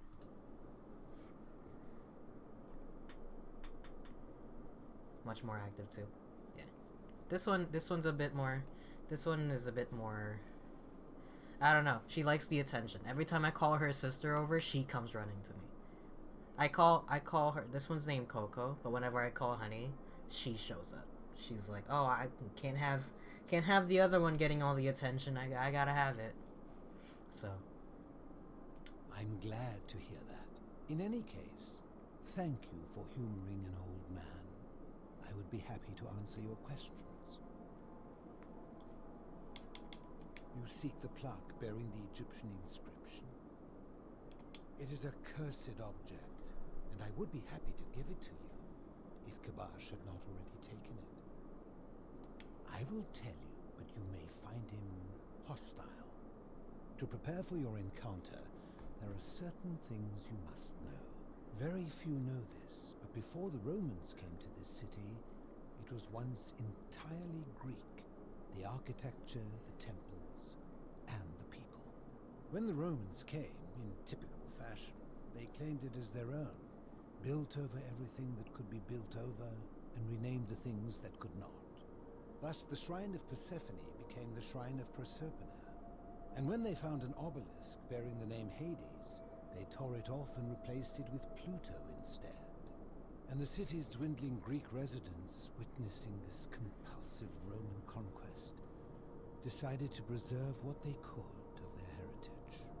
They gathered their art and valuables, secreted them away through the Temple of Demeter, and hid them here, out of reach of the Romans.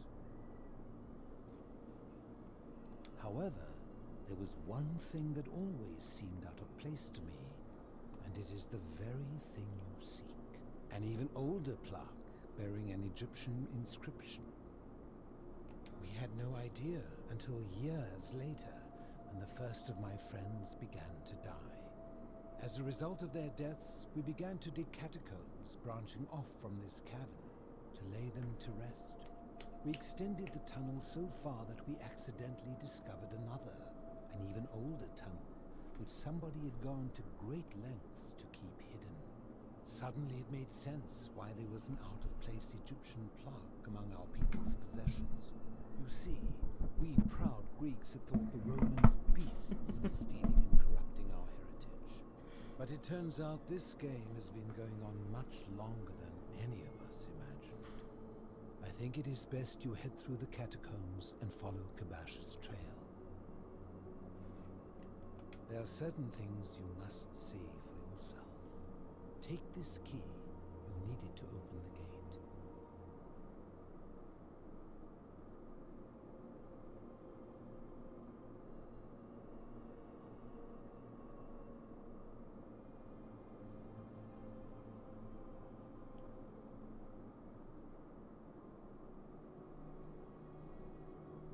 Look at this shitty rusty key.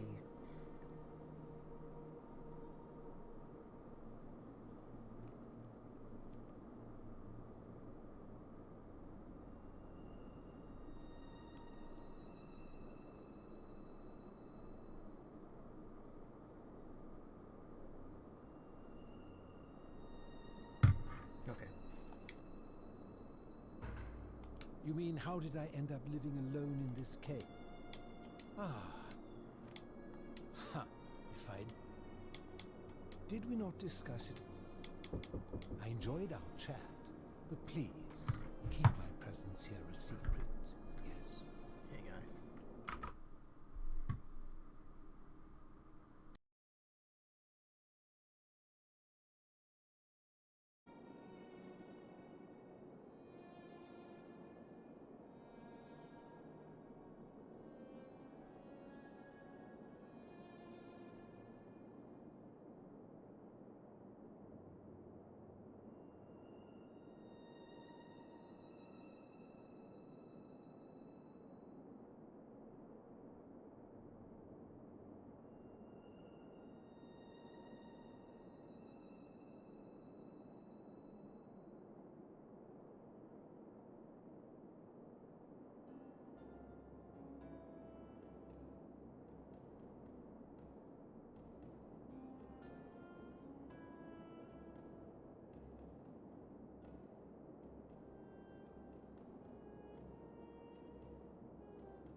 Alright.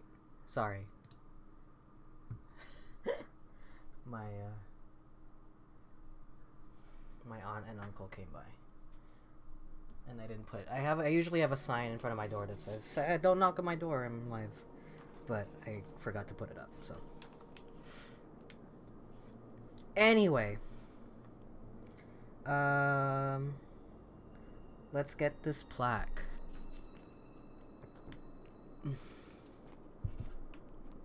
What's up here?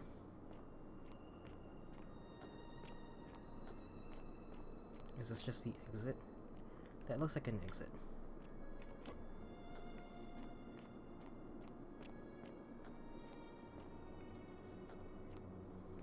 Ah, you've returned. Nope.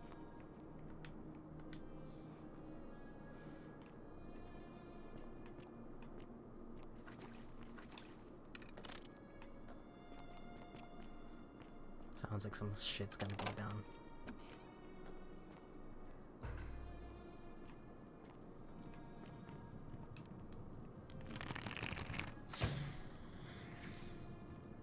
Ooh.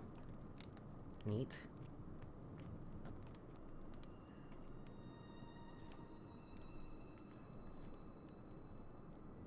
My phone.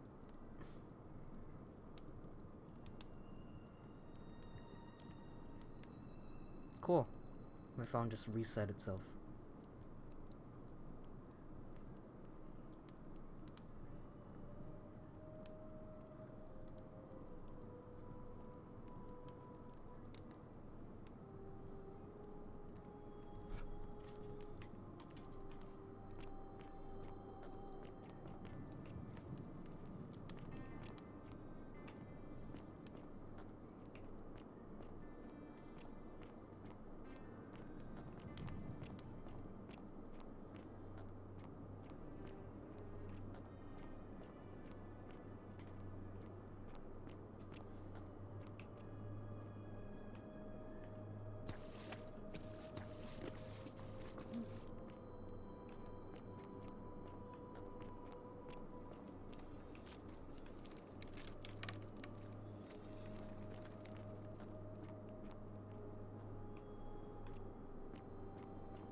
Ooh.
Oh, hey.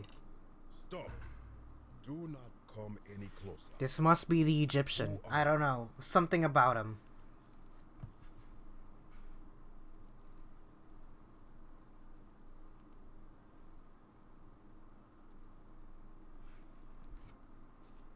I am Kabash. And let me guess. Another Greek or Roman come to loot and plunder the resting place of my ancestors, To what end? That is welcome news. You really are not Greek or Roman, are you? I was planning to return it myself, but for now, I must remain. Here, take it, and restore the honor of Osiris. Osiris, huh? Now, as for the other plaque. Indeed, I have it right here. Oh. I stumbled across a collection of dusty curiosities while searching for a place to hide from the hungry children of Amit, and there it was.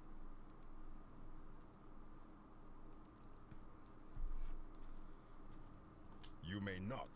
Why? In fact, I am about to destroy it. Because it speaks a treacherous, blasphemous lie. I will tell you, but first, do you know what this place is? Indeed, and I see you know our history. I forgot I chose archaeologist. The Duat. See what has become of it. I have been down here for weeks, piecing together its story. And here is what I have learned. As Egypt declined and the Greeks had their turn to flourish, their souls came here in great numbers. But instead of adopting our ways, they copied and corrupted them. When they found the obelisk bearing the name Osiris, the true god of the underworld, they desecrated it, removing his name and replacing it with Hades. Even the ferryman of the dead, known to my people long before as Kerti, they renamed to Keron. As if that desecration was not enough, they built over this place, using it as the foundation for their own underworld, so that ours was forgotten. My only solace is that the Greeks then suffered the same fate when the Romans rose to power, renaming Hades to Pluto, and the cycle began anew. Hold on.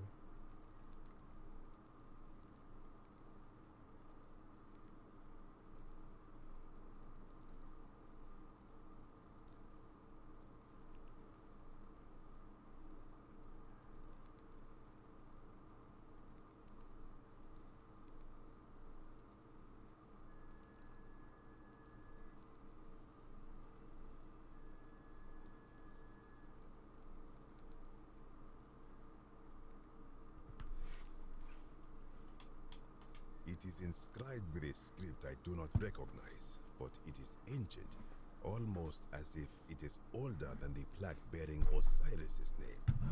But if that is so, it would imply the gods of Egypt are mere imitations too, copied and corrupted from an ancient people who prospered even before us. And that my people did to them what the Greeks and Romans did to us. But this, I cannot accept. I sense a deception. Perhaps it is the work of Set, the usurper, seeking to undermine Osiris once more. You must think me a fool. This work of sacrilege must be destroyed, thrown into the black abyss below in Osiris' I tried. name. You are too late. It is done. It could not have gone any other way. It was Osiris's will. Now, the thing of evil you sought is gone. Why are you still here? I do not know. All I know is everyone so contrary where you are from? Do not even consider it. Good. Wait. You would plunge into the depths of the Duat with no way back up. Madness. We shall see. Well, time to save the game.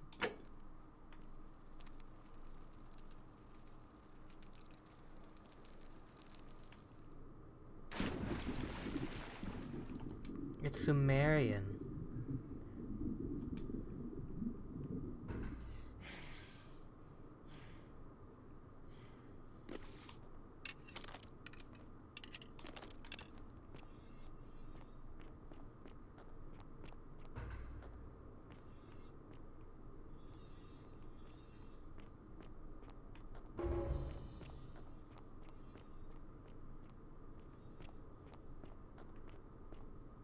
What the?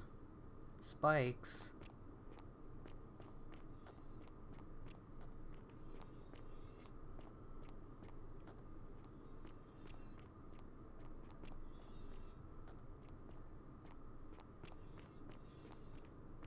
Is that the same area? Oh, no. That seems really... Oh, look.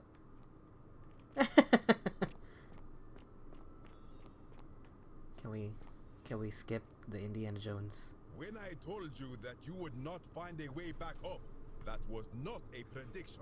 That was a promise. You gonna kill me? You will die here. I disagree. I warned you against coming down here, against perpetuating this sacrilege, but you persisted. You have undermined and dishonored the true god of the underworld. How did you think this would end, if not with bloodshed? Very well, I will listen, but if I sense deception, or if you further insult my gods, I will carry out my threat. So tell me, why should I let you live after you salvaged this instrument of blasphemy?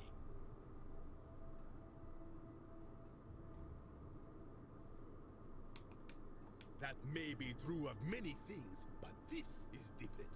If our gods were copied and corrupted from an older civilization, does that not mean they are false? Does that not mean our prayers to our gods all fell on deaf ears because we were not even addressing them by their true names?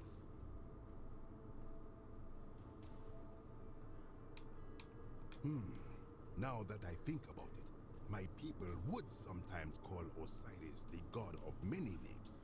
Perhaps it is so, but the underworld of my people is so different to this one, and so unlike the way it was described by our priests. Many of my ancestors endured great hardship to live good lives so that we may descend to the Duat in death and be judged accordingly. We prepare to have our hearts weighed on Anubis' scales and to swear ourselves innocent of sin before the 42 assessors of Ma'at. And yet, I arrive here to find the Book of the Dead contained only a seed of truth. And now, I ask myself, did our priests steal and embellish the stories of an older people and feed us lies all our lives simply to trick us into obedience? Yep. Hang on.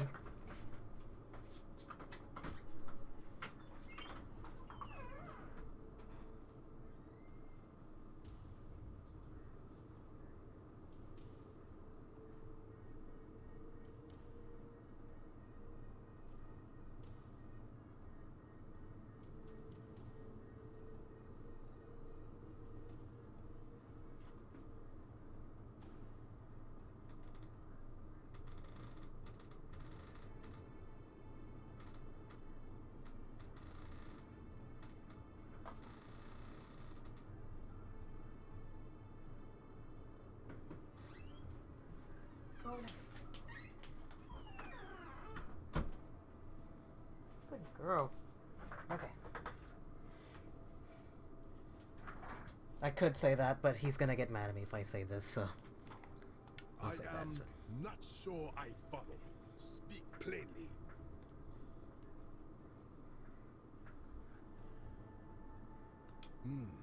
Perhaps there is some truth in that. What is your point? You are persuasive. Very well. I will let you live, and you may do what you will with that plaque. I will remain here for a while, and attempt to learn what I can about the foundations of my people's beliefs. Go. Cool. Nope. You almost tricked me, you idiot.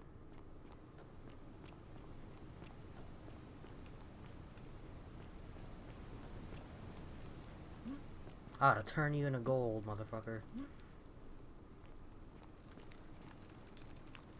You again.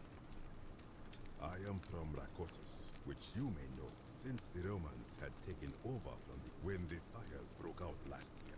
I tried to help. I gathered terrified locals on my 7th trip. A passenger. I told him his brother would have to save himself. And he tried. I awoke on the banks of the river to a stranger wearing a ram headdress. He said his name. It did not dawn on me until much later that he was the Kirti. Of course. As the Romans say. Uh-oh. I thought it was gonna be a much longer ladder.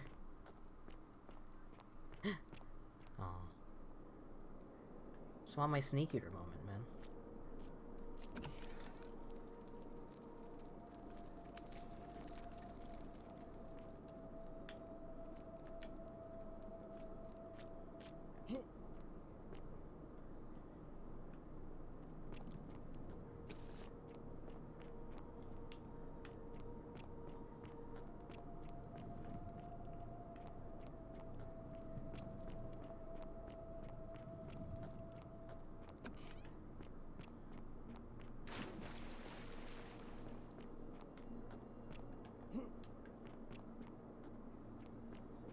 What's down here?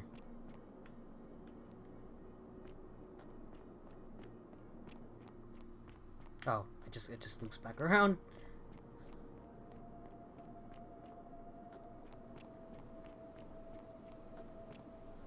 Cool, I got all 4 plaques. The only one I need is this. What's this?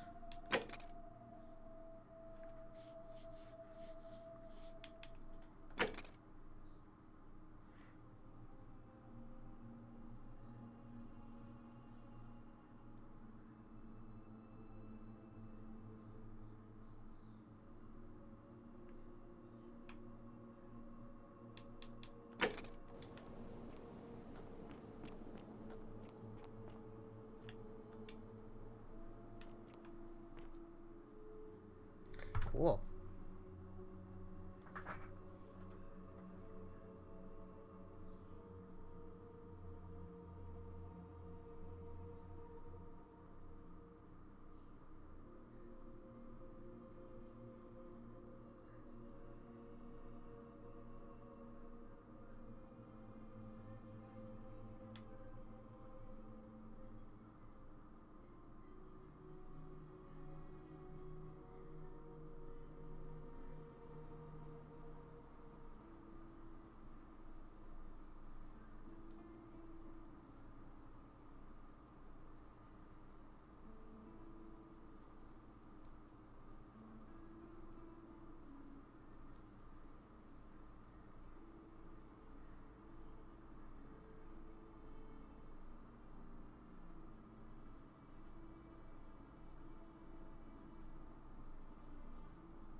Let's do this last one.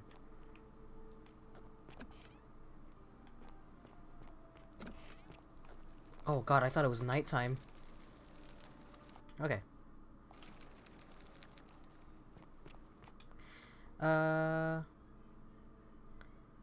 The key was for something very important in the upper cistern. I think the sun is setting.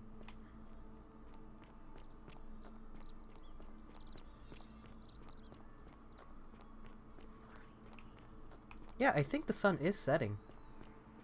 It's definitely a lot darker here now than it was earlier. Anyway. Now that we have the key to this place. I assume it's this place. Because this was the only locked door I encountered the last time I played. Salve. Go away. I hope you're taking care of yourself.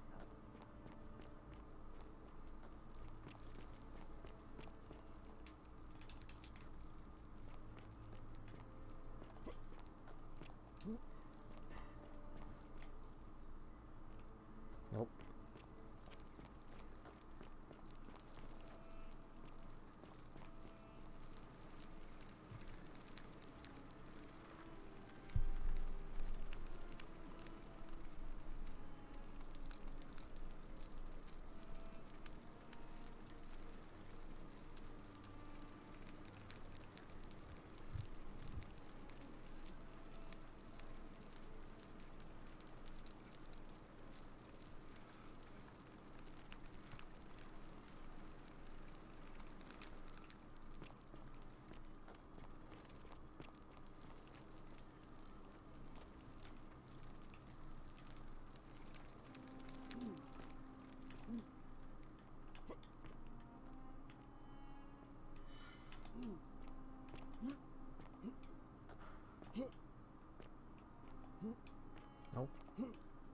Okay, never mind.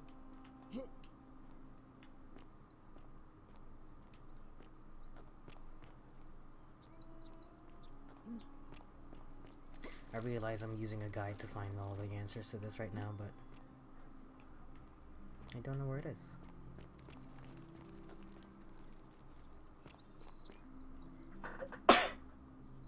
Excuse me. Oh, here it is.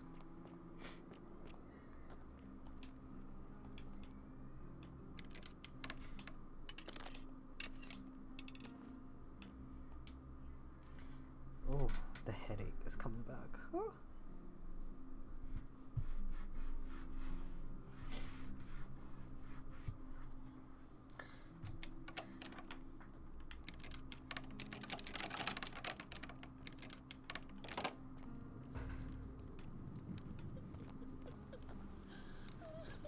Oh, hey.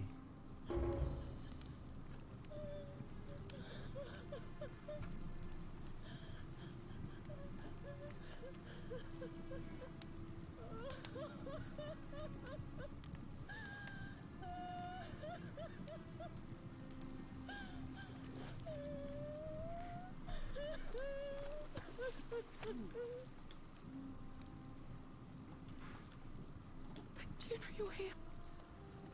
We... what? God, am I going... what?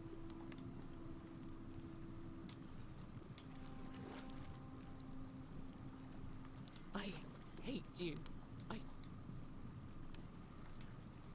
You're back. There's no time. What? I hate...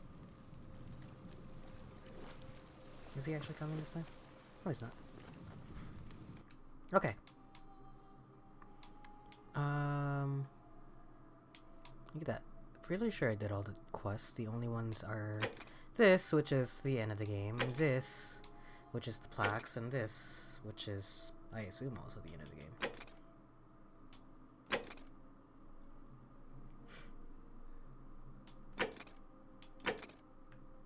I'm pretty sure it's Dooley. Okay, let's do the obelisk thing.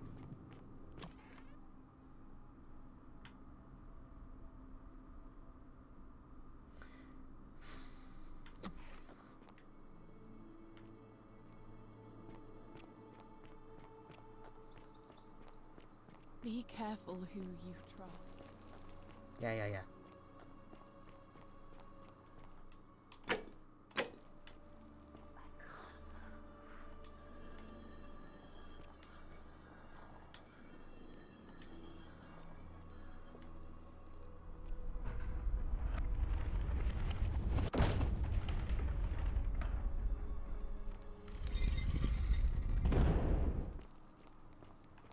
Uh-huh.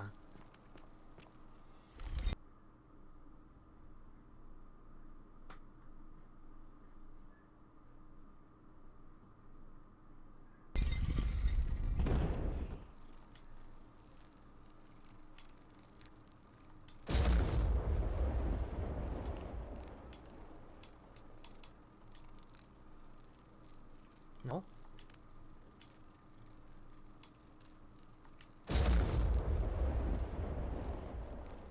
Oh, all four of them.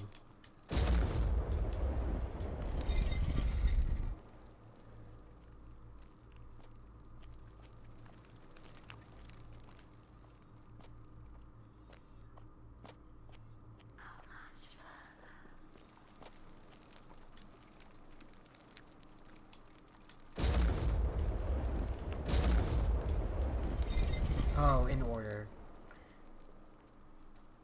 Pluto, Hades, Osiris, then Nurgle.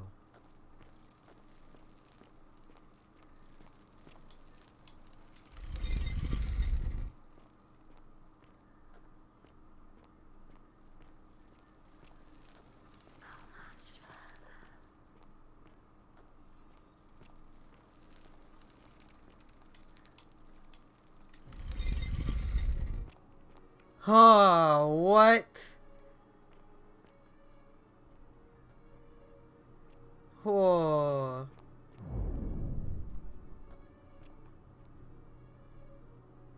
Oh shit. Huh. Okay.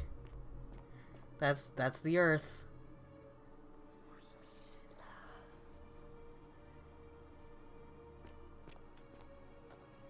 Who is... And here you are. Allow me to introduce myself. As you have already gathered, I've been known by many names. Nergal to the Sumerians, Osiris to the Egyptians, Hades to the Greeks, and Pluto to the Romans. But the one constant through it all has been my title, God of the Underworld. And I've been watching you with curiosity, mortal, ever since your arrival. You are unlike the others, aren't you? And what is more, you carry a weapon that was never intended for mortals to wield, and you do it so brazenly. But there will be time for your reckoning later. First, as a reward for undoing the desecration of my obelisk, I will allow you to satisfy your curiosity. Ask what you will.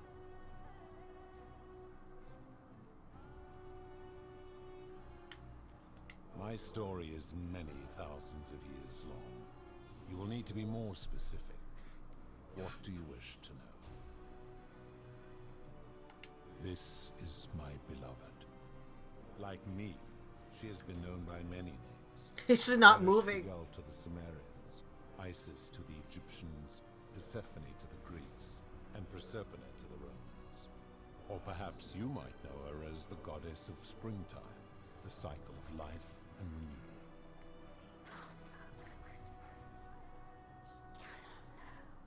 She's literally a statue, Your unblinking. gaze lingers too long. Stop staring at my wife. That is my servant. Oh my god, You it's a would have met by Dementor. the river, though It's she Charon. wears many faces and goes by many names. Kumutubal to the Sumerians, Kirti to the Egyptians, Charon to the Greeks, and Charon to the Romans. Her role is to ferry souls between Her, the huh? mortal world and this one, and to make their transition as seamless as possible. For that, she earned herself the infamous, if erroneous, moniker, the Ferryman. You will talk more later. For now, ask your questions. It is a matter of perspective. God is a label I was given by you mortals, not one I gave myself. Your ancestors revered me because to them, my knowledge and technology made me incomprehensibly powerful, just as you might seem so to an insect. But despite all that, there are rules even I must obey. My kin and I all adopted this form long ago, so that we might better understand and communicate with your kind. In time, we grew fond of the sensory delights it affords: desire, joy, ecstasy, even rage and sorrow, while an acquired taste can be addictive. No. Long ago I swore to Proserpina that I would remain in this form for as long as we remained among your kind. I must honor that. As you wish. It has come to be known simply as the Underworld, and it exists because of a wager I made long ago. That is a long story, one that began over 3,000 years ago and continues to this day. You see, long ago my kin and I set out from our home on Elysium to search for other forms of life among the stars. We discovered your planet and witnessed your kind evolving from primates into something lawless and barbaric. You all but destroyed yourselves, your 2 short lives being extinguished by violence and ignorance and disease. Yet Proserpina saw raw potential in you, and persuaded the rest of us it would be squandered without our intervention and stewardship. So we revealed ourselves to your people in a place called Sumer. We offered guidance in agriculture, toolcraft, and law, and you called us gods. For a time you flourished, but soon you were too many for us to oversee. And as you spread from that cradle of civilization, we saw something disturbing. We had sown the seeds of dependency and confusion, and soon you return to your old ways of violence and ignorance, this time in our name. My kin had seen enough, and gave up on your kind, condemning you as barbaric and chaotic, scarcely more than animals. We began preparations to return to Elysium, our home world, a utopia unspoilt by conflict and unimaginable in its beauty. But my Proserpina could not bear to abandon your kind without guidance, and knowing it would force the rest of us to leave her behind, she made an extraordinary sacrifice. She gave up her immortality to descend permanently to the ranks of humankind. And so she began her inescapable trajectory toward death. Horrified, I acted swiftly. I placed her in suspended animation in a deep frozen sleep to prevent age and sickness from claiming her. And then I pleaded with Proserpina's father, who the Romans called Jupiter, to bring her with us to Elysium. It was and is my hope that once there, we might one day learn to undo what she has done to herself. But he refused. I did everything I could to persuade him, but he would not relent. He would rigidly uphold his final pronouncement. Humans were unworthy of ascension to Elysium, and no exceptions would be made. But seeing that I was aggrieved, he proposed a wager, the terms of which were as follows. If even one human city could prove itself capable of living without sin for a single year, then Proserpina and all of humanity would be permitted to join us in Elysium. My part would be to remain behind, the last of my kind, to watch over you, without interfering, and to sit in silent judgment. And so my reward has been to languish here, enduring a 3,000-year winter, waiting for the day your kind proves itself worthy of her faith in you, so that I might take her with me to Elysium and unthaw my goddess of springtime. And here I am, after all this time, still waiting. Damn. There were also gods who, like me, have been known by many names, but perhaps you knew them by their Roman names. Our leader, Jupiter, as well as Neptune, I actually know the Greek Saturn, names more than I know the Roman Minerva, names. Mars, Venus, Apollo, Diana, Vulcan, Vesta, Ceres, and of course, my beloved Proserpina. As the first wave of your kind arrived from Sumer, I had them build a city in their own fashion, so that they might be comfortable and recreate their lives here. I had them build the entrance as a vertical shaft leading to baths, to cleanse them of the sins of their former lives, and to prevent escape. I watched wave after wave of Sumerians arrive, and as their civilization declined over the centuries, they were replaced by Egyptians. Of course, believing themselves to be the superior civilization, the Egyptians promptly built over what had been built before, and made all the same mistakes. After another 1,000 years, the Greeks began to arrive, and then the Romans, and they all did the same thing. They built upon the underworlds of their predecessors, renamed their gods, and ensured their foundations were forgotten. To ensure the wager was fair, it was important that my subjects were chosen at random. To this end, I had my servant distribute 1,000 tokens fashioned from silver, a rare element at the time, across all of Sumer. Whoever died while in possession of one of them would be located by my servant and ferried to this place, with no memory of how they arrived. As the tokens were discovered, they were traded, smelted, and fashioned into trinkets, and eventually coins, spreading to Egypt like seeds on the wind. Later, when they spread to Greece, they would come to be known as Charon's Obol, or as coins for the ferryman. Some placed coins in the mouths of their dead, hoping they would awaken here, though they had no way of knowing which coins were fashioned from the original tokens. In fact, almost all of the tokens are accounted for, only 2 remain. And so after this wave destroys itself, as it is destined to do. Your kind will have squandered the last of its potential to ascend beyond this rock, and Persepolis along with it. It is a regrettable story. One of the first men who came to this place was a king of Sumer and a troublemaker. To be rid of him, I returned him to his people, on the condition that my servant erased his memories of this place. But the erasure did not take completely, and he told stories of this place as if describing memories of a dream. His tales were committed to writing, which came to be known as the Epic of Gilgamesh, and his words were twisted and distorted over generations. Later, the Egyptians would adapt Sumer's stories of the underworld, making them wildly intricate and labyrinthine.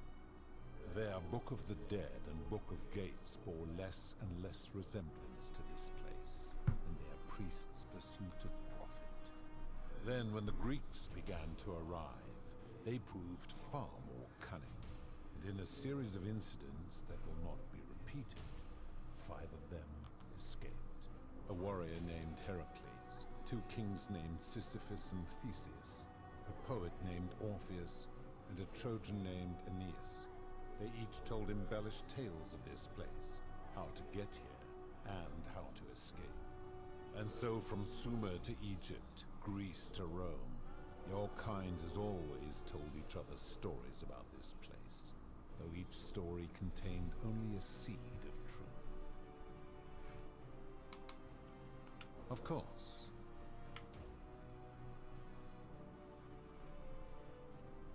Hang on.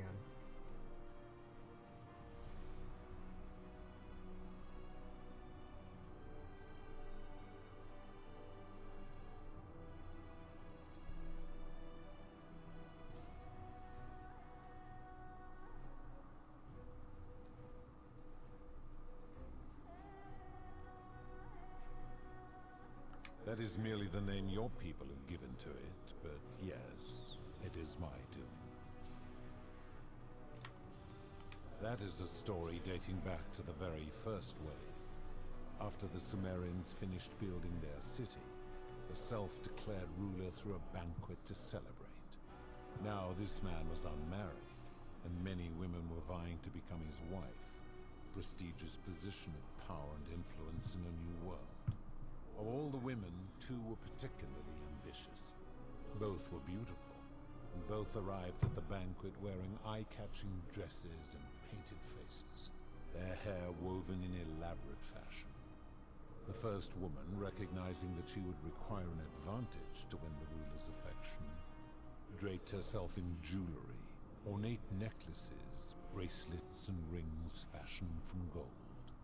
Seeing this ostentatious display, the second woman grew envious, for she had no such jewelry at her disposal.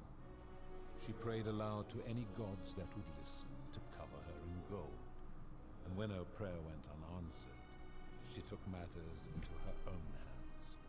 While the others indulged at the banquet, the second woman summoned the first for a discussion in a quiet place. She checked that nobody was watching, pushed her rival from the top of the ziggurat, where she broke her neck on the rocks below. But I was watching, and I decided to answer her prayer.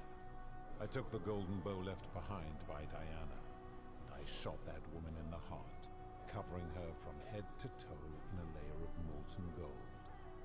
And I left her to stand there, that she might serve as a grim reminder of what befalls those who sin in my domain.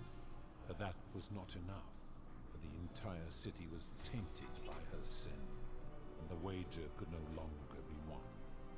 So I had no choice but to wipe the slate clean. I gilded them all, to make way for a new wave, and began the wager again. And to this day, each of them, and all who came after, line the halls of this city, inanimate but conscious, suspended in time with only their sight and hearing preserved, so they may bear witness to and lament the folly of your kind for eternity, as silent golden sentinels.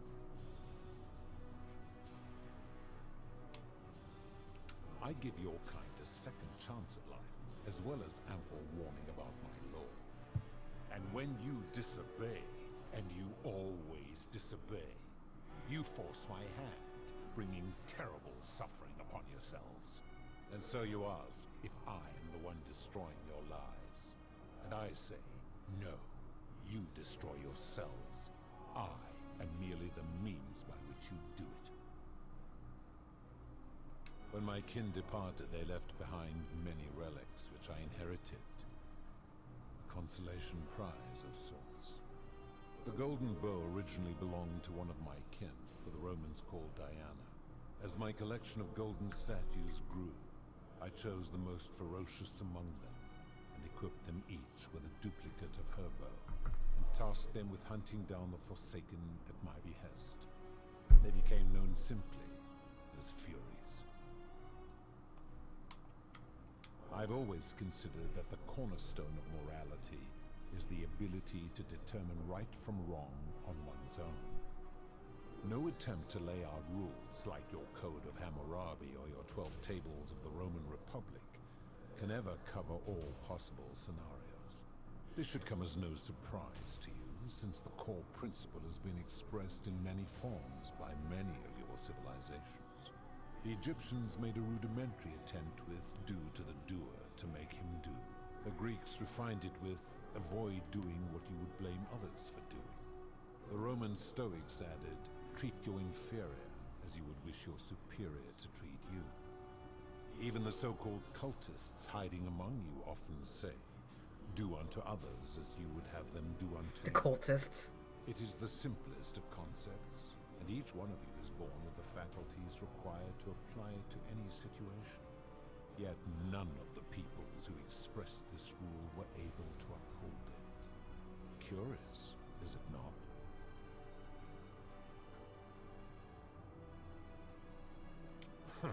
For you, perhaps. I've always this should Egypt, the Greek, the Roman, it yet enough. I'm able to commune with all of the statues in the Sorry, I know it's a lot, Their but ears are my ears. plot their dump eyes time, you are my know? eyes. If she was still conscious, I suppose she could, but she's not. Why do you ask?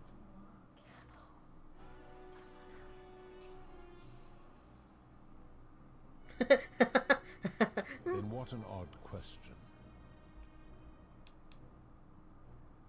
Do you plan to speak in sweeping generalizations, or are you going to give me an example?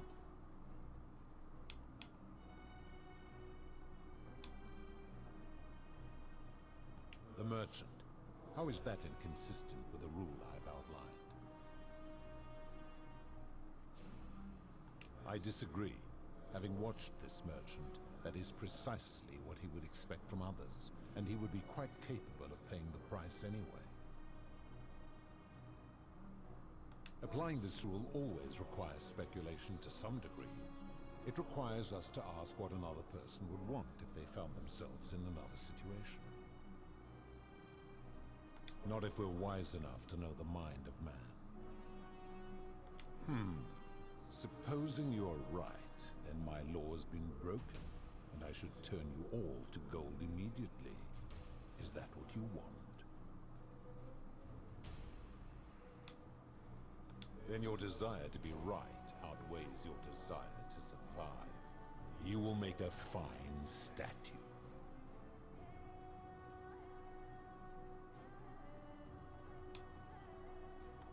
Do you really think you can wound me, a god, with that primitive weapon?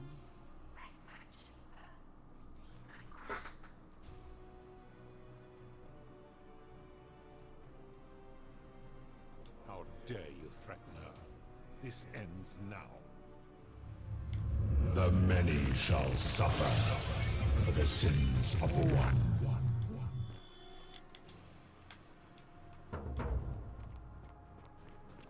Ooh, juke. Oh, fuck.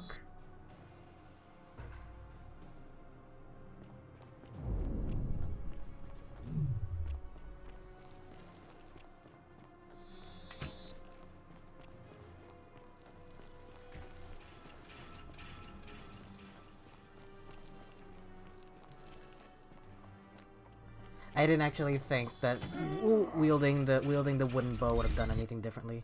I just thought, like, hey, why would they give me that option?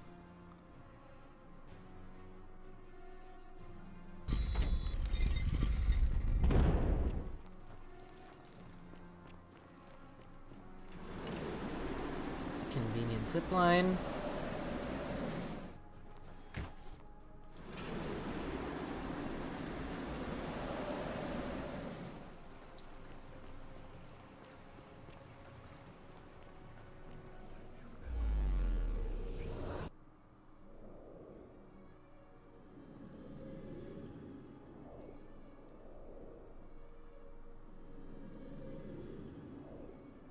All right. Well, seems like we're getting somewhere. Hold on.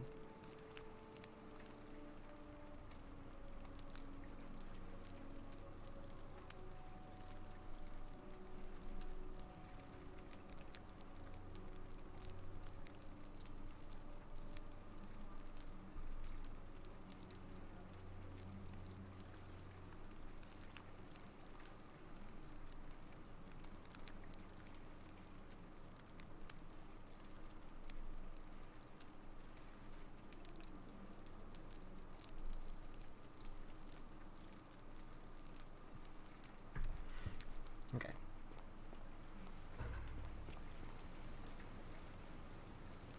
Some... What? That's a big ask. But I doubt I'll be able...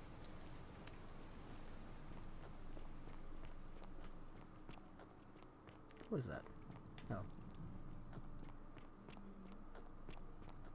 Oh yeah. So in my readings... Sisyphus, attack or pursue the stone. Let always Don't you just love springtime?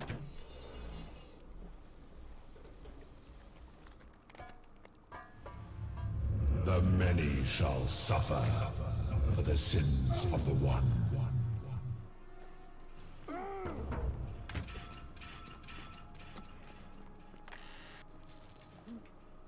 Oh, really? Just 4,000? That's not even worth it.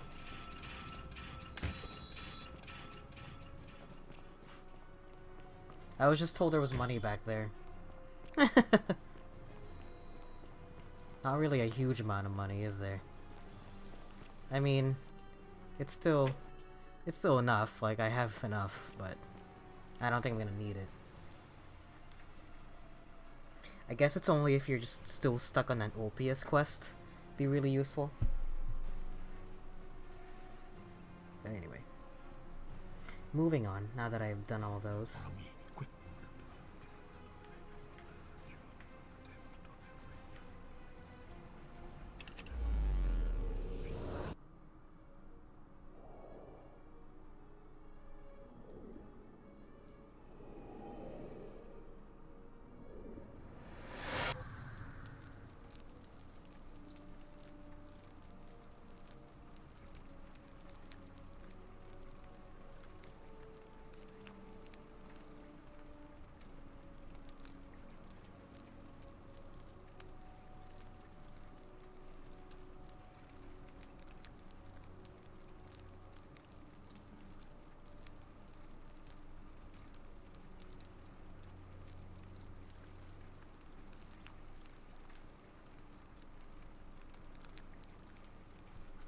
Okay.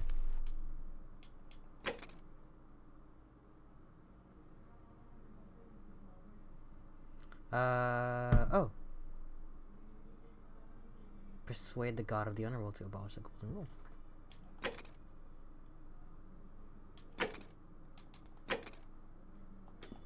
Let's do that first. Salve. Sounds serious. All right, let me... You... I'll go...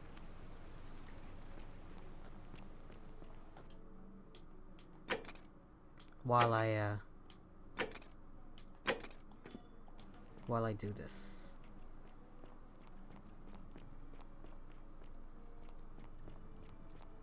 Ixion turns.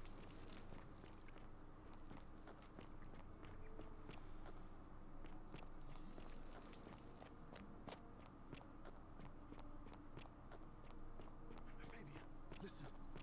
There's a troublemaker coming into the city. I know. And I'll take care of him. Just go and hide.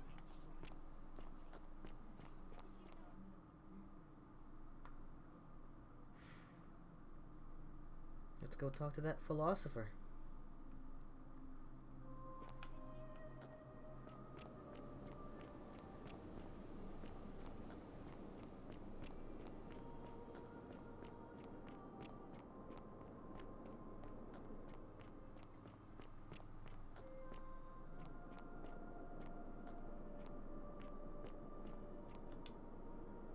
Welcome.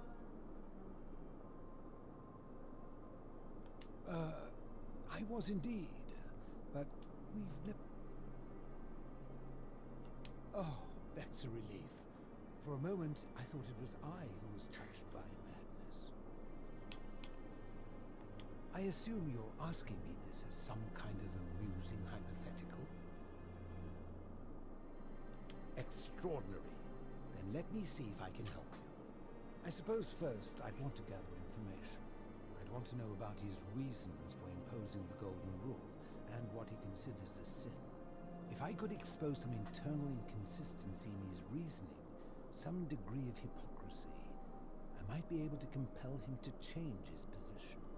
But as a philosopher, the saddest truth I ever learned is that all but the most enlightened opponents are more easily swayed by appeals to emotion than by reason.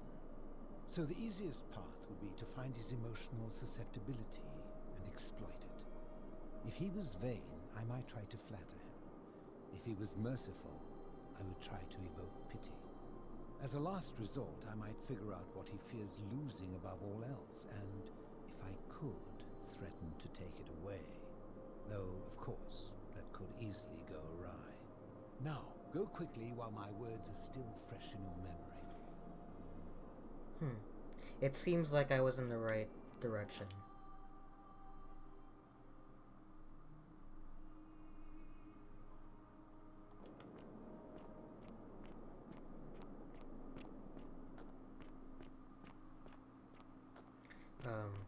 It seems like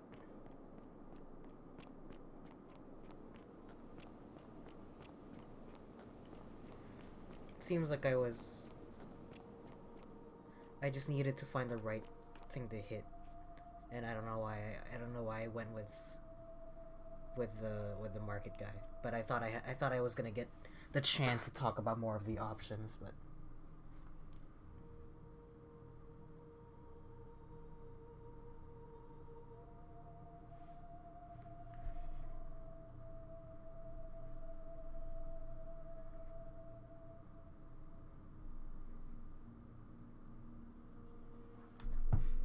anyway.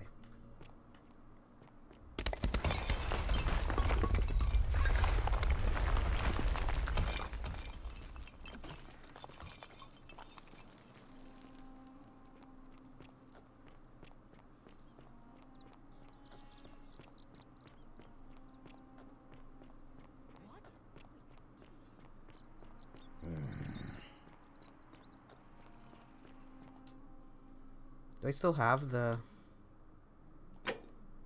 Oh. Do I have this? Oh, look. Oh.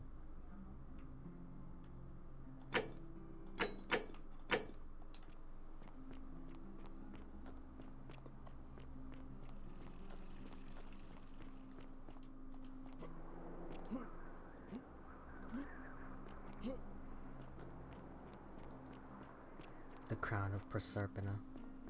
I like the Greek names better. I like Persephone better. And Hades. I don't know. Maybe because I've been exposed to more of it than...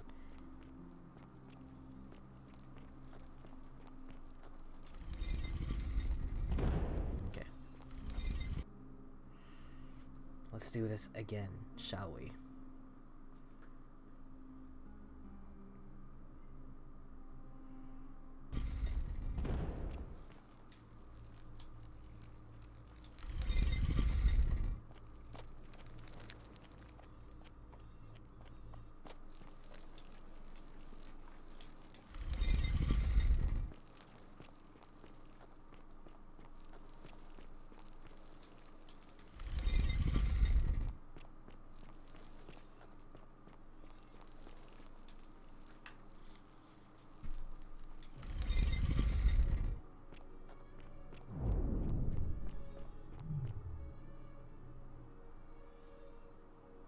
What if I just fell? Could you imagine how embarrassing? Look, he's got a spaceship right there. And here you are. Allow me to introduce myself. No god, but the one, and I've been, and what, but they will first.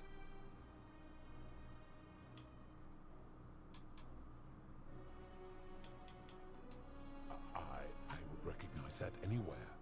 And yet my beloved still wears hers. What is this? How did you come by it? You vile, despicable creature. Why would you do such a thing? And worse still, boast about it.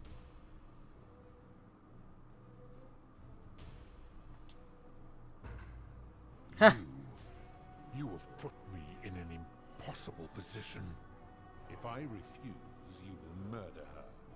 And yet, if I agree, I will lose my wager and return to Elysium humiliated and alone. I do not see that I have a choice in this. Your treachery and savagery have opened my eyes like nothing I have witnessed in 3,000 years. And now you have shown me your species' true colors. And I see that Persephone was a fool to have ever believed in you at all.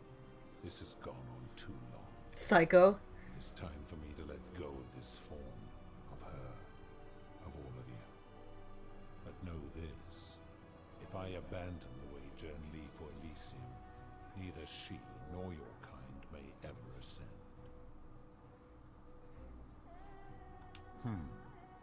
Very well.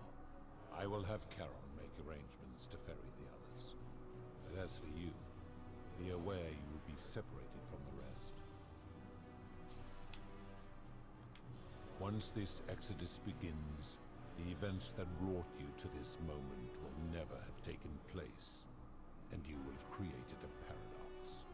What will become of you is difficult to predict, but that is the risk you have taken by interfering in the natural flow of time. Now, are you ready? You had best pray our paths never cross again, mortal. What if I shoot Charon instead?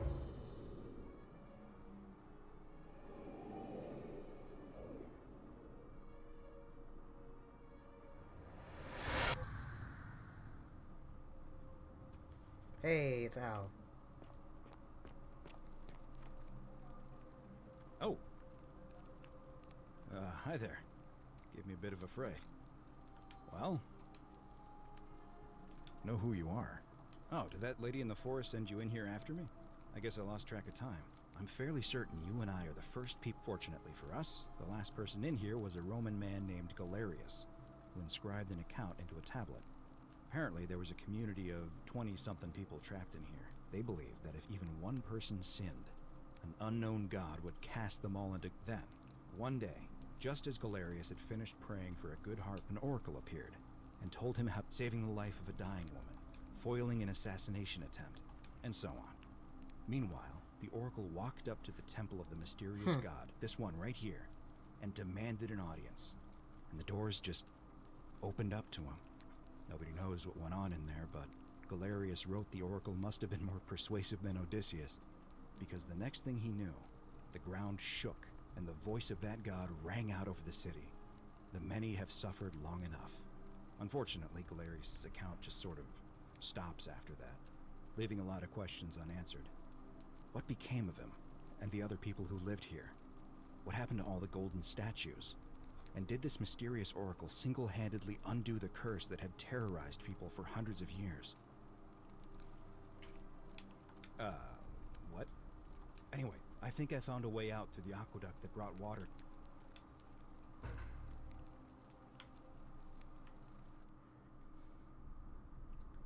Can I talk to Karen? Or Charon?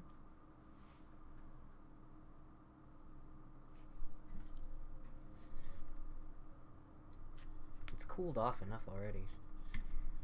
This is the lamp that it's just slightly off screen. This is the lamp that I use, and it's supposed to stay cool. Not supposed to, I guess it's just once it gets hot, I'm worried. I'm gonna pause here for a moment. You go on. Alright, let's go talk to Karen.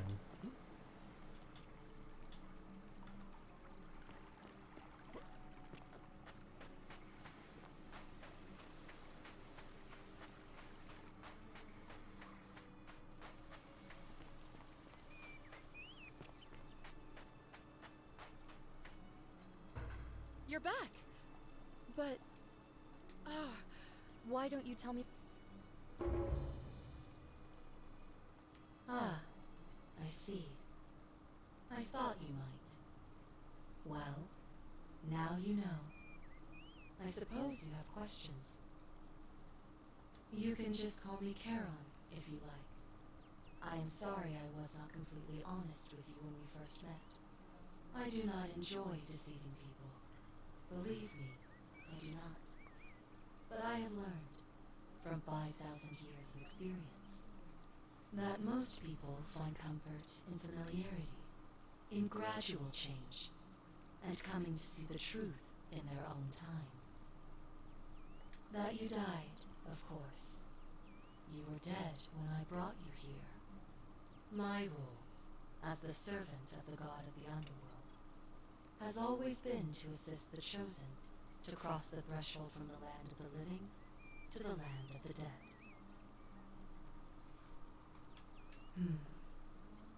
Usually, when people do not remember how they died, it is because they suffered a terrible trauma.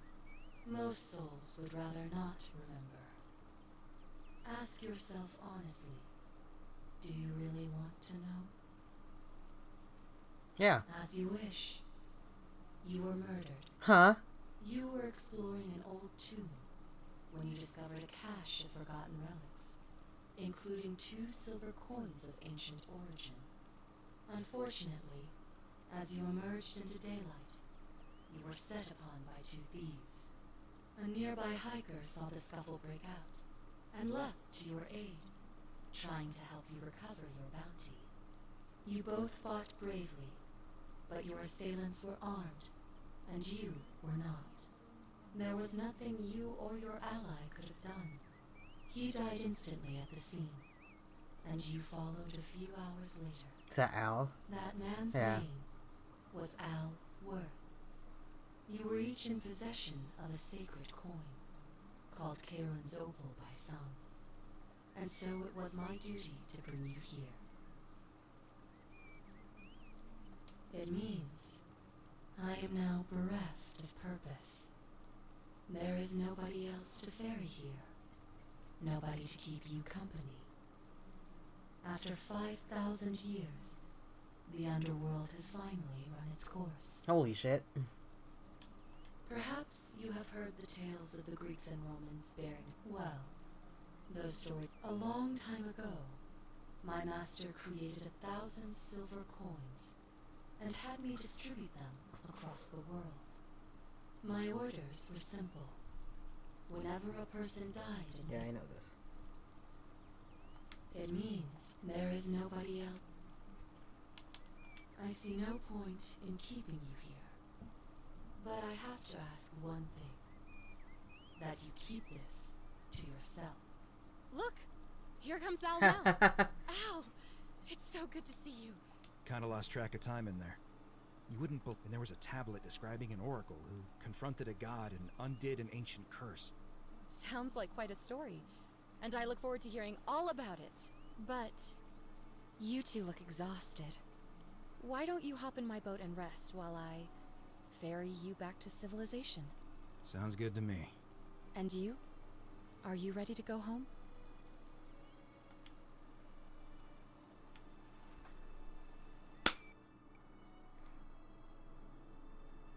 Oh shit, time skip. Huh.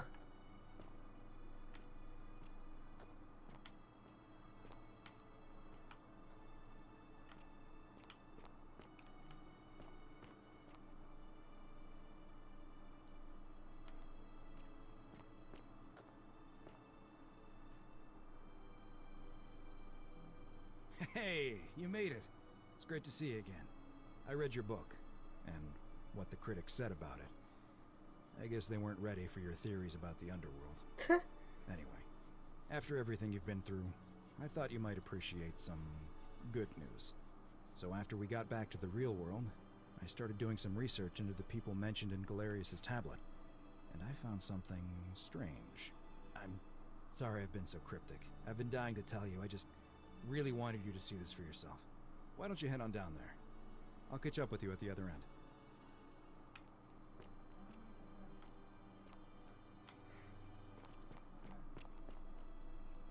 Huh? Oh, hello. Huh? You're finally here. Oh, Remember man. me? It's a crazy story. After you disappeared, Charon appeared and told us she was returning us to the world. Even gave us some coins to help us start our lives over. Only, for some reason, she returned us to your world instead of ours. Anyway, I know we only ever had that one conversation, and I wasn't even sure if you'd remember me, but I wanted to say thanks for freeing us from the underworld and giving us a second chance at life. Here with Equitina. I know. I can't believe my luck either. But we're engaged and living together.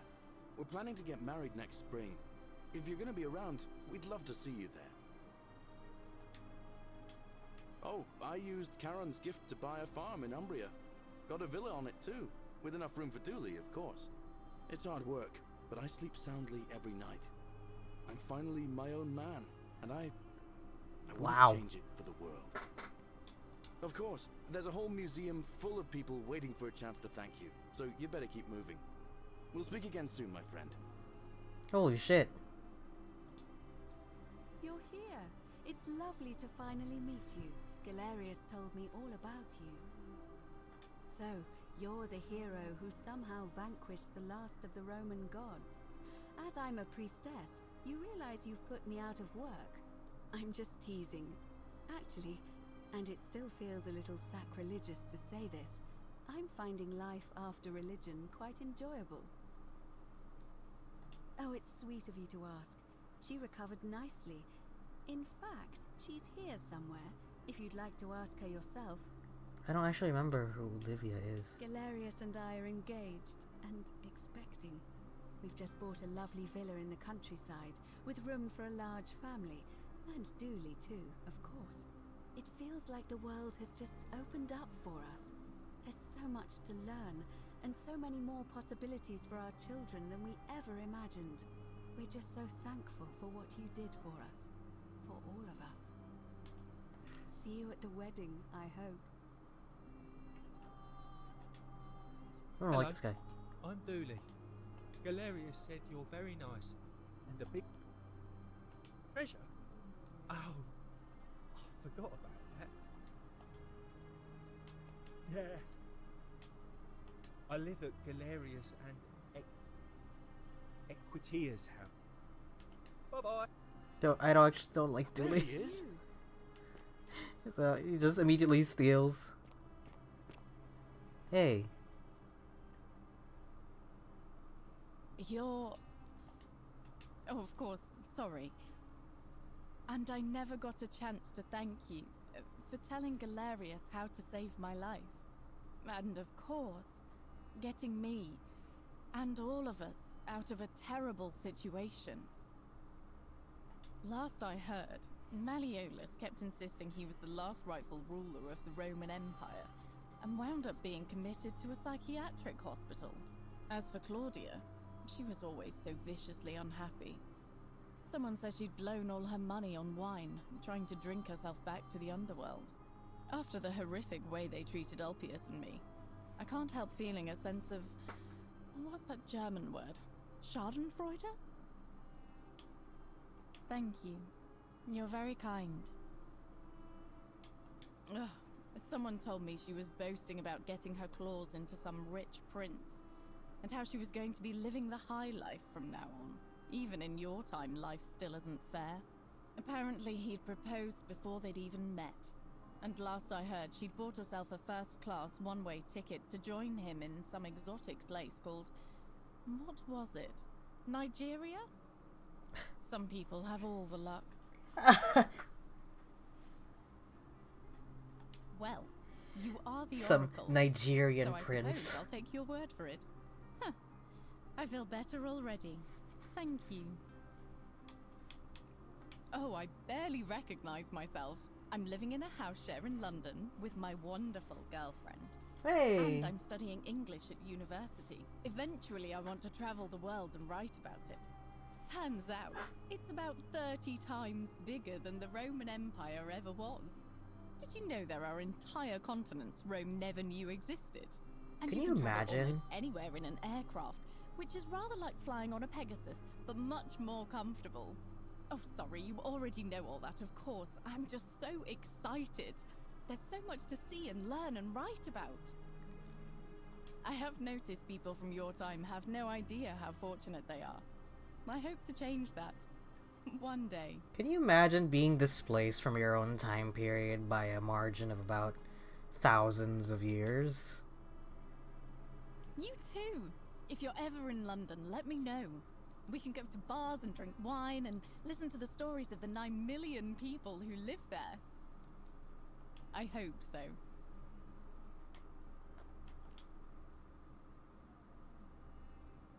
You are here. It's nice to finally meet you. Lucy is fine. Okay. I'm making an effort to blend in, as you can see. We are all trying to keep a low profile. If the world knew we died 2,000 years ago and were suddenly brought back to life 12 months ago, they'd never leave us alone. Speaking of which, I wanted to say thank you in person. I'd say the gods smile on you, but I hear you drove the last of them off. So, I'm studying to get into medical school. As much as I resented the responsibility of keeping everyone in the city alive, when it ended, I realized I missed it. So I guess I'll just keep saving the world, if begrudgingly, one patient at a time. Begrudgingly. You too. Don't be a stranger. Hey. Oh, hey. I take it you're the Oracle. Actually, I changed my name to Cynthia. Cynthia? I didn't want to be associated with... I'm not sure if you heard. I like that it After updated. you drove Pluto off, Proserpina emerged from the Great Temple. She knew right away what none of us had figured out about that psychopath. He'd been keeping my little sister locked up in the upper cistern all that time. But he's been dealt with. He's... anything I want. I'm a woman of means. Of course, I mostly just stay in my villa and have my servant Alexa summon things for me. He's still there, all alone. The last golden statue in the underworld. Eternal torment. You too. Sorry. I know I'm skipping the dialogue, but Hi there, I'm Horatius. he's a soldier now. I understand we have you to thank for giving us a second chance at life. And reuniting Centilla with us as well. I'm living up north and studying in... The world's changed a lot. But some things stay the same. Still, I have to keep challenging myself to let go of the ones who pioneered our paths. Ah, you remembered that. Thank you. I grieved for a time. But that's done. In the words of Epictetus, remind yourself your precious one isn't one of your possessions. Thanks. He's not my... Oh, I see what you did there. Good one. He had more trouble adapt. He got himself disqualified from the UFC. He's making fucking MMA fighter. Underground blood sport tournament. Suppose it appealed to people's baser instincts. But his luck finally ran out. And his life along... You're not... And you. Where is Scintilla? Is she around? Hey.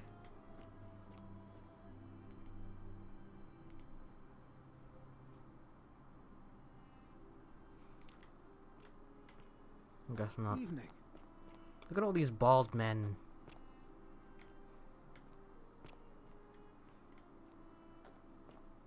Some soiree, innit?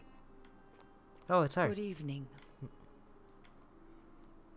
There's so many of them. Hello. Let's go through them. And here you are. Oh, and by the way, I go by Philip now. I never thought I'd leave that cave, let alone the city. And it seems I have your catabasis to... I'm working as a consultant to the Faculty of Classic. Not that I need the money, but... Aha! I have to admit, I have been profoundly impressed by the advances humans have... The sum total of human knowledge available at our fingertips. Your contemporaries have come further toward utopia than I... My sincere... Hello. Greetings. You must be the legend. I am told I am reacquainting myself with Greece. It has changed. Perhaps one day, once I have seen all of this, I hope you will join me there and regale me with the story of how you faced off against the fearsome god of the underworld. You too, my... I wanted to say thanks for sending Galerius to save my life. I don't know how you knew. I'm just so happy to be here. Well, it's not like I have to work with all the silver Charon gave me, so... Mostly that means baking for my friends and looking at memes while binging TV shows in yoga pants. What a time to be alive. Thank you. I really am. You...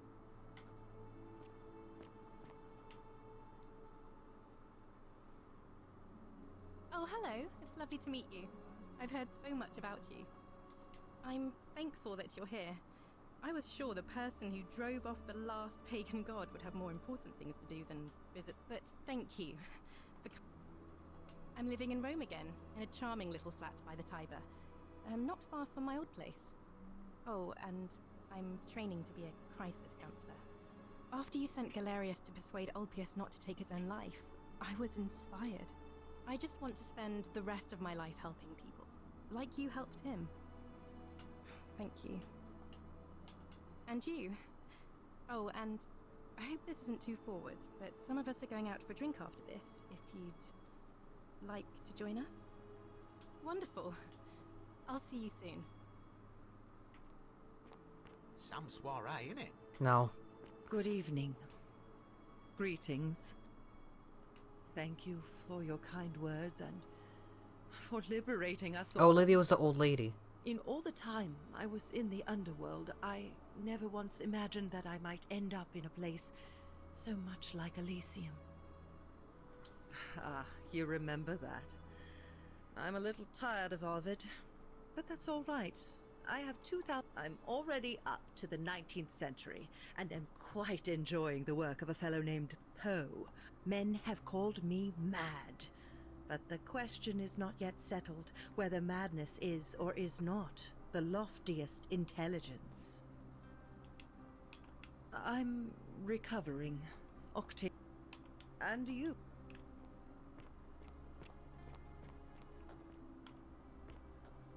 Oh, hey. Hello there. Oh, I go by Gabriella now.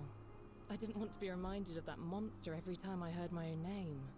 After you drove Pluto off, Proserpina came and released me, and that monster got what was coming to him. Don't worry. I'm living with Ulpius on a little vineyard in Umbria. It's even more wonderful than... I'm so grateful to you for making sure he's still with us. If you can try... I'm living with Ulpius. I'm sure there's a version of this. Thanks. Where, everybody remembers me because I talk to them. It is an honor to finally meet you, Oracle. Oh, of course. I too would like to offer my thanks for releasing us from that place. For a time, I returned to Alexandria, but instead I have decided to follow the custom of your youths and backpack the world.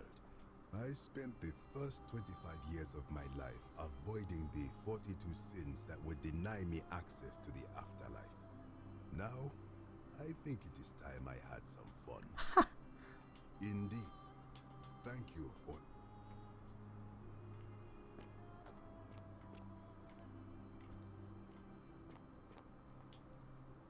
It's nice to finally put a face to the name. I understand. The way you just showed up out of the... I'm living with Gabriella in Umbria. Every day I look at her. So we're living each day to the full, sitting together on our terrace with a glass of our wine, which the locals say is almost drinkable now. And I... Thank you. You too.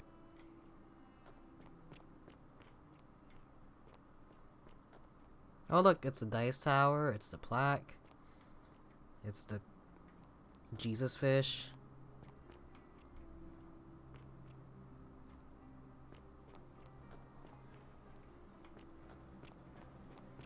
Ooh. A liar.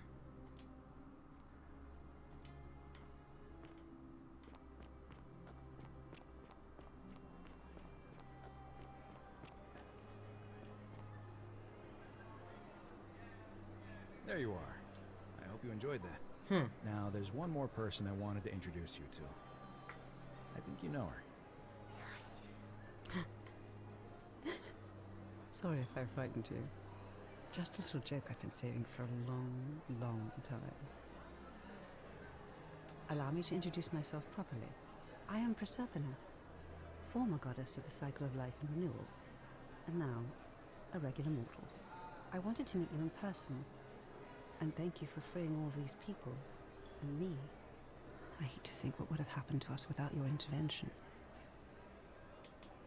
Indeed. Suffice it to say that while Pluto was controlling the eyes and ears of each golden statue, I was able to control their tongues, and whisper to you when he was distracted. I am sorry my messages were so cryptic. There were only ever brief windows in which I could speak to you without being detected. I did. I may have given up my immortality, but I still retain my gifts as the goddess of the cycle of life and renewal. After witnessing Pluto punish countless poor souls over thousands of years, I knew this generation, the final wave, would not survive. So I tried to give them a way to buy more time. A second chance. Rather, as many second chances as they needed to avoid his wrath. I don't know what happened to him. I haven't heard from him, and I rather hope it stays that way. Oh, she inherited dominion over the underworld. Last time we spoke, she was working on a new world of some kind. She wouldn't say what it was, but I'd be surprised if you don't run into her again. I imagine we all will, one day. Yeah. And you, although it feels like I've known you forever. Oh, and one last thing. Do you remember all those golden statues scattered throughout the city? Good, because they remember you. Well done, my friend. Oh, wow. Of all the heroes who ever journeyed to the underworld and returned, none came close to achieving what you did. Hercules, Orpheus, Theseus, and Aeneas would be proud. Look, that's me. The canon ending. Okay. Ending 4 out of 4, huh? So I did ending 2 and I did ending 4. I'm curious as to what ending 1 and 3 are, but I'll probably just look that up. But hey, look at that. We finished it. Again, this is made by like 3 people, I think. It began its life as a Skyrim mod. It is crazy insane the amount, like just from looking at this, the fact that they made their own game, number 1, and the fact that this game is so varied, the amount of like the different areas in it, all the different just implementing a time loop mechanic as a mod to Skyrim. You know, I'm glad they were able to make it their own. I believe this game won several awards, well deserved. I think. I love myself a good time loop game. Every single one of these has their own different mechanics to it, and I think that I enjoy a good time loop story where once you know the answer, you can just go straight to the ending. But I like this version too, where you have to go through the motions of it. So if I were to start a fresh save later on, I have to go back and figure all the stuff out. I think that there's a certain I think there's a certain what do you call it? I like having the discovery aspect of it at the same time, you know. Granted, does it run a little bit long? Not for a time loop game, I don't know, because it can go on for like 10 times longer if you don't know what you're doing, and I know I super cheated at the end there. But I still think that I enjoyed myself. You know, I was able to figure out a majority of the stuff all by myself. You know, piecing the dots is like more than half the fun with these time loop games, and I'm glad to see more and more of them as time goes on. And I'm glad that there's so many different takes to it. You know, after Outer Wilds, I kind of thought that was it. You know, like, it's a game that takes place in space, and it's a time loop game, and it's a concept that I find really interesting, and so I thought that was that, you know. But having gotten to play that, and then 12 minutes right after, I was like, oh, okay, cool. So this is a different take on it, where it takes place in just one room, you know. Then you have this, which is kind of linear in its storytelling, but interesting in its mechanics, that it forces you to do the time loop multiple times. All the different aspects of it, just the discovery itself, I think, is more than half the enjoyment of it, I think. But I'm glad that they were able to take it as their own, just because it is a really interesting story. I think that if you didn't watch this entire stream, or if you don't know anything about the story, or if you feel like you could do it faster than I can, definitely check it out. It's available on Steam, I think, for $24.99, or maybe even less than that. Let me double check.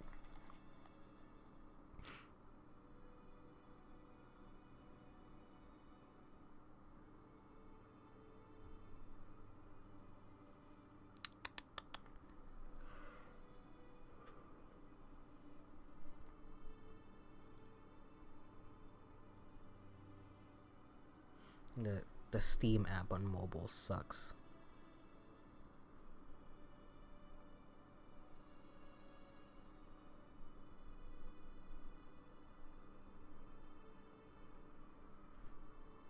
The Forgotten City is $24.99 on Steam, so it's not even a full title, like not even a full price title. I think it went on sale when I first bought it. I keep doing this because I got used to like moving my hair out of the way, which is no longer there.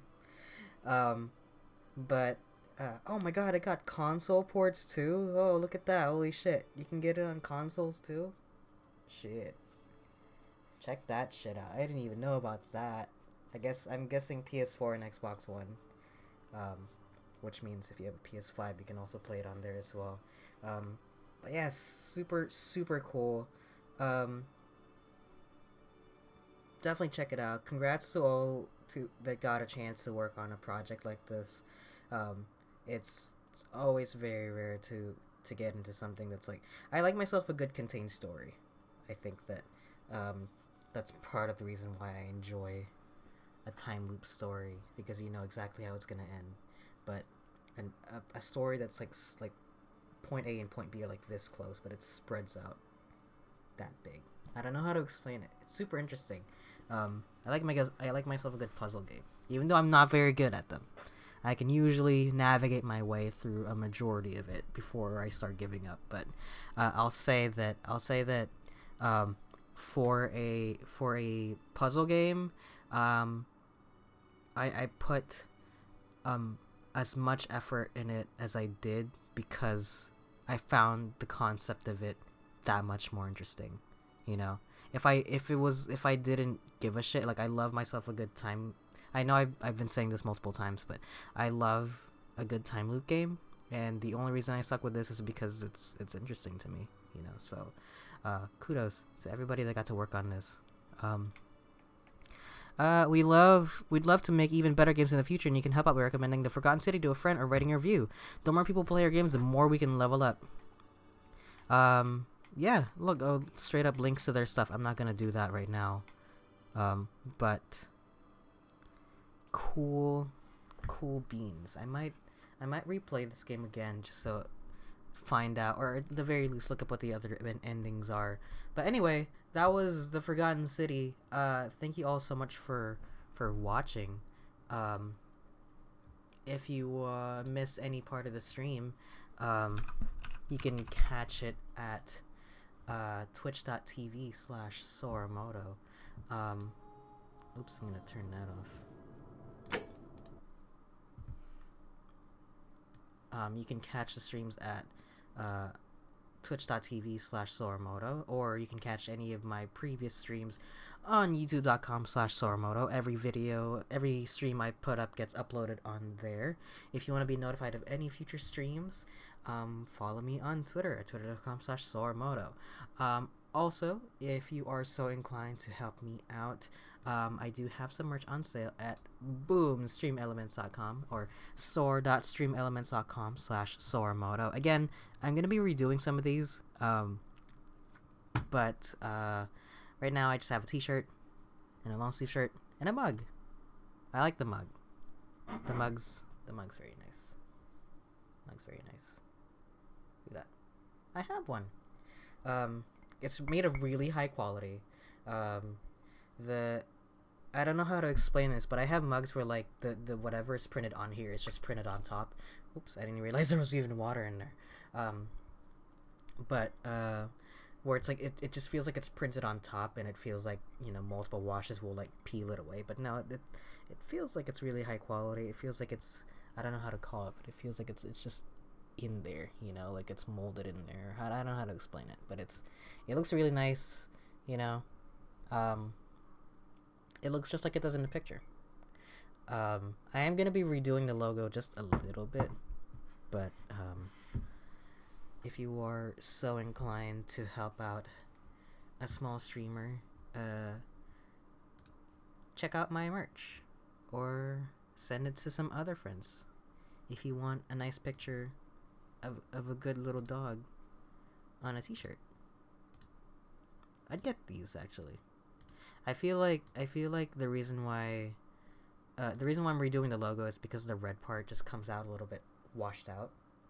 So I think I'm gonna need to redo it, because on the black shirt it came out really bad, but on the gray shirt that I got, it came out pretty well, I think. But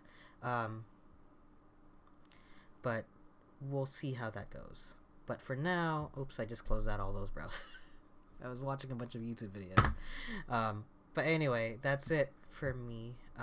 Thank you all so much for watching. I'll see you guys on the next one. Until then, stay safe, take care, and peace out. Bye-bye.